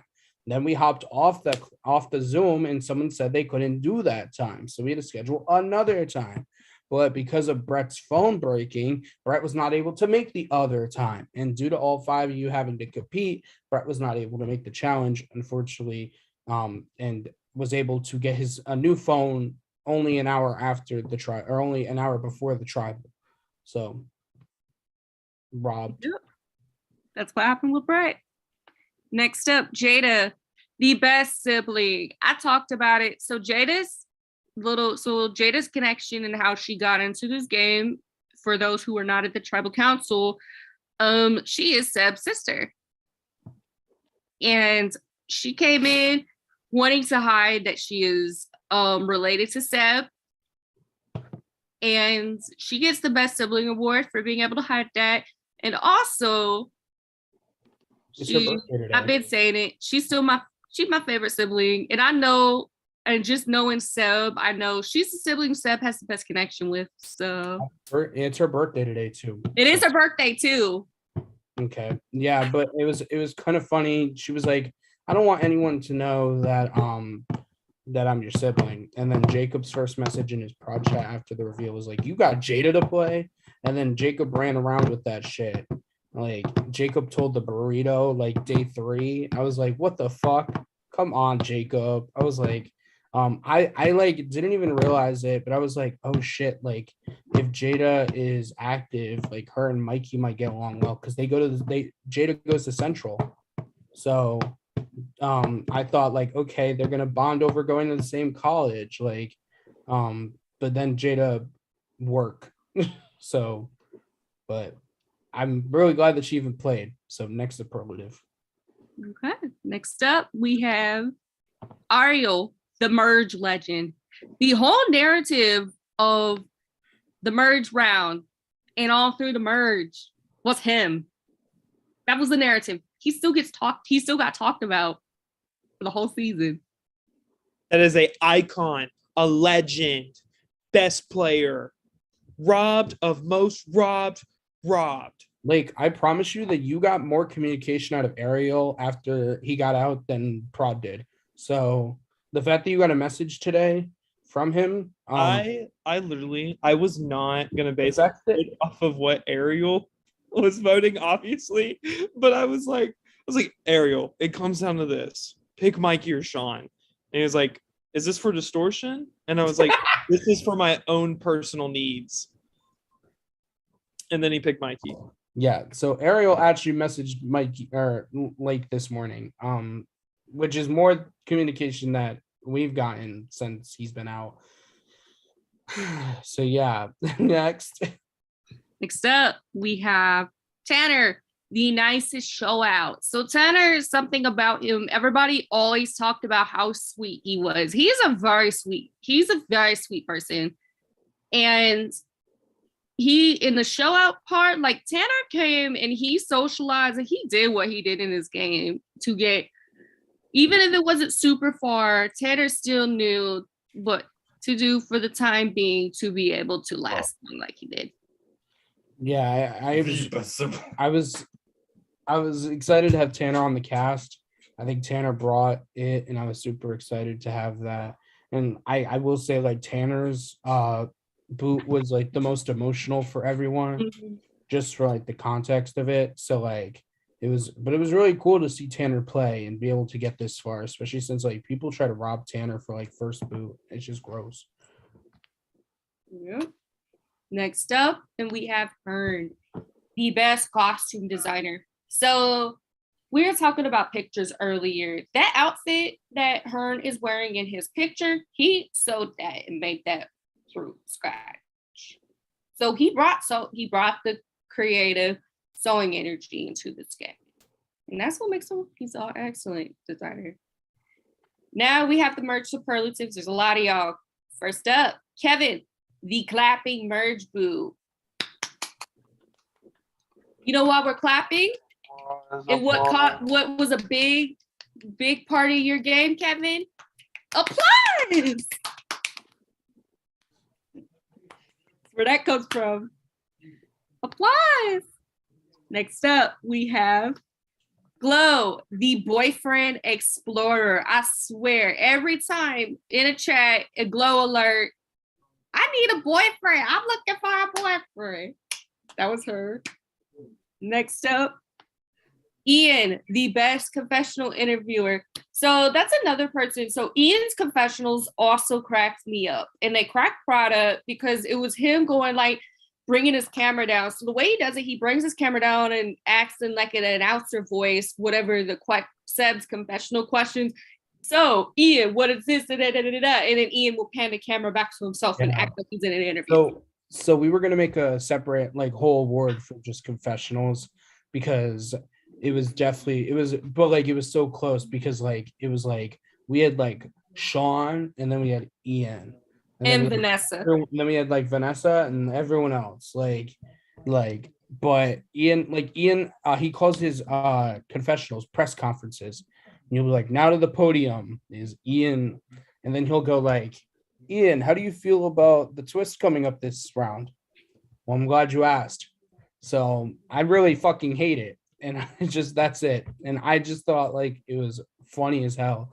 And the fact, like, I had heard about Ian's confessionals before preseason, like, but to watch them was just phenomenal. Next up, we have Vanessa, the comeback concert star. So as you know, like some bands, they have comeback concerts. And Vanessa, the first round, she was very inact because she was at a music festival. And then she came in when after RJ did all that calling out and everything, came in and played. So she came back, like she had a comeback concert for the rest of the game. Well, for the rest of her time that was there. So next up, Jacob, the person most likely to throw burritos at Prod. Every time, I remember being in the Prod chat or Jacob's project, and he would always be like saying stuff. And I would be like, I can tell Jacob, especially to Seb, he would take a burrito with Seb would be the closest person for him to do that too. Next up, we have Cam, the biggest Graciance troll. So literally, along with Cam talking about how chaotic he wanted to be this season, the whole time preseason was him pulling old pictures and old quotes of mine and putting them in his prod chat, and he continued that on the whole season. No regrets. So, Brian, the smoking chicken. So, Brian, he said, oh, I'm gonna go get high. And he was the chicken in the burrito. In the bag of burrito, he was a piece of chicken. Next up, Keaton, the best alternate duck. Keaton literally saved us. He's the reason we got our Lake also was a big impact in that. Lake was 19. Keaton filled that last spot that we needed. And he's a duck. It was literally a day before the season was supposed to start. What? It was a day before the season was going to start when Keaton came in and filled in real quick. Yeah. Yep. So we had someone drop at 11:59 on the day materials were due, and we had contacted Keaton after, and he was able to fill that spot. So Next up, Wesley, the true survivor. So like we talked about, Wesley literally lived and didn't die for a while. He really lived. Next up, Karen, the Hottie spreader. This is her second Hottie alliance that she's created in this game, and I know moving forward there's going to be Hottie 3.0, Hottie 4.0. Next up, Late, the most beefy body of water. Let's see the muscles. He has to put he's a body of water that is in a burrito. Next up, Mikey, the sailor of the boat, just because of the pictures that you made. Like you made that all those memes, and that's why you get that. And then Sean, the bartender of the season. Every time Sean was in conversation, I'm drunk. I'm at the bar. Always a drink that he was having. And so he knows about drinks as he gets the bartender award. The way And Sean and I were so close because we would always take shots together before fucking any call. Honestly. any chat, it would just be like, and that was a little longer work ceremony, but yeah. two more things real quick. I'm gonna read the quotes that each episode. So why is my computer acting up right now? Can this stop? Give me 1 second. I apologize, y'all.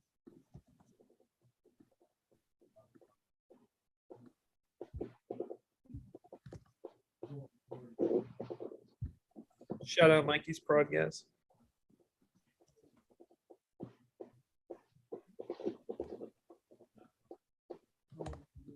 Okay, so for episode 1 second.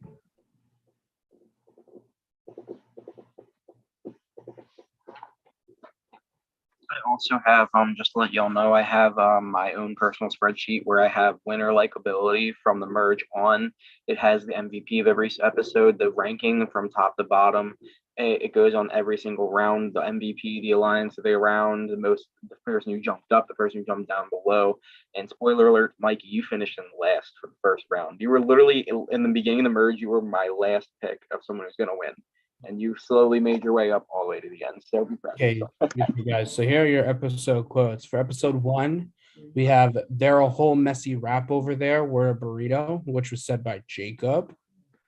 Episode 2 was "Balls, I'm forgetting someone" from Sean. Which a fun fact, this is, I guess, Sean's second episode quote with the word balls in it.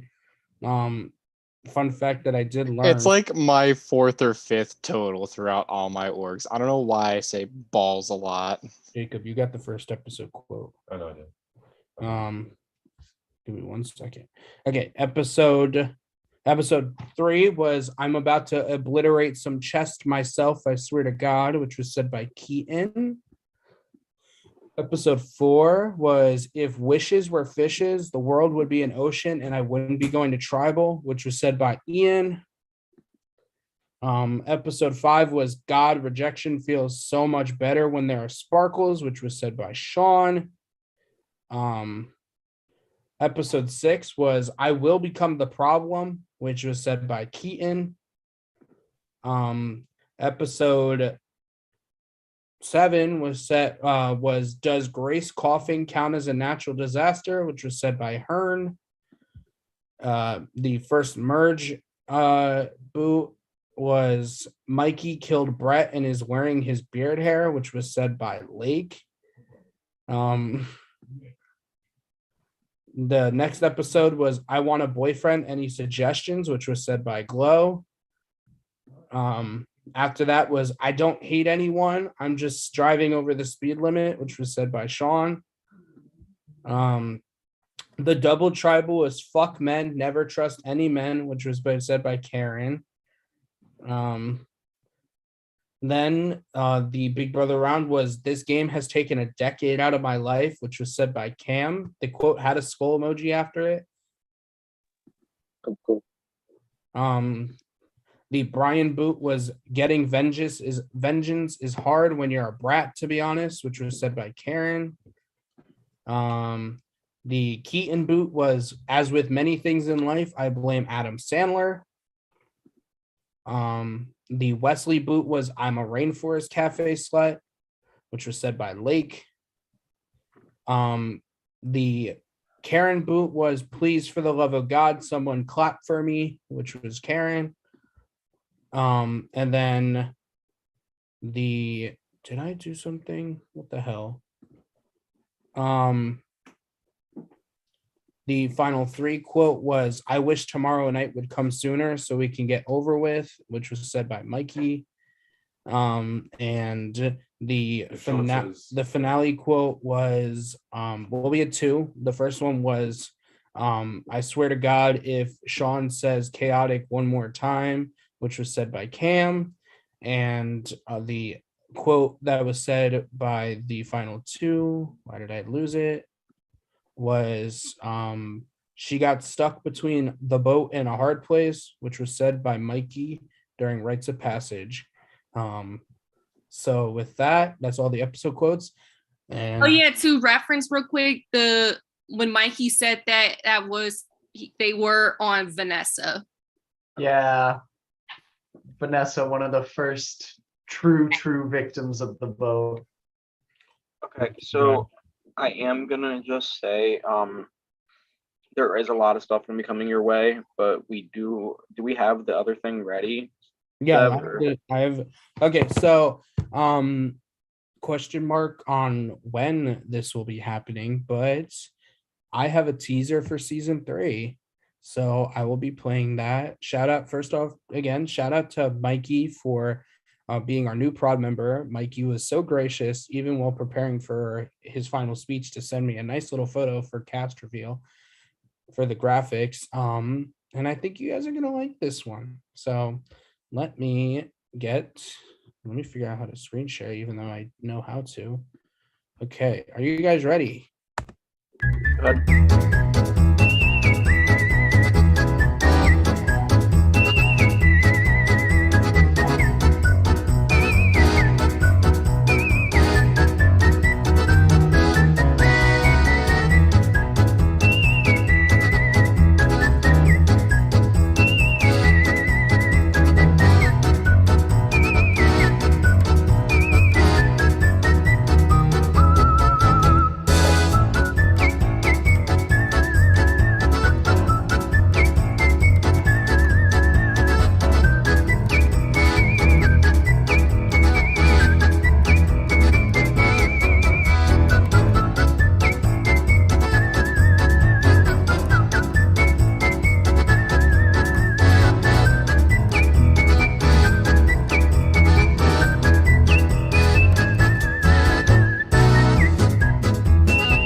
I would like to be the first to officially welcome Mikey to the production team, as we are heading to Camp Sunny Skies for our third season of Distortion Survivor. We hope that you guys, as season 2 reps, can recommend people to come join us for season 3. We'd love to see it. We do need more applicants, obviously. We don't know when we're releasing apps, but I know we do want to get this summer camp kicking soon. So we just really want to be excited for that. There's gonna be a lot of stuff coming your way. I'm gonna link the document that I had on my own. I know Seb's gonna link the voting chart and everything like that. Yeah. So there's a few records, just some small records that I forgot to mention. Sean voted correctly every round this game. Mikey received no votes, but those were both mentioned. Lake went to the most tribals all season with 15, I think. Mikey most immunity winners. Lake technically coming in second, even though he only won 2.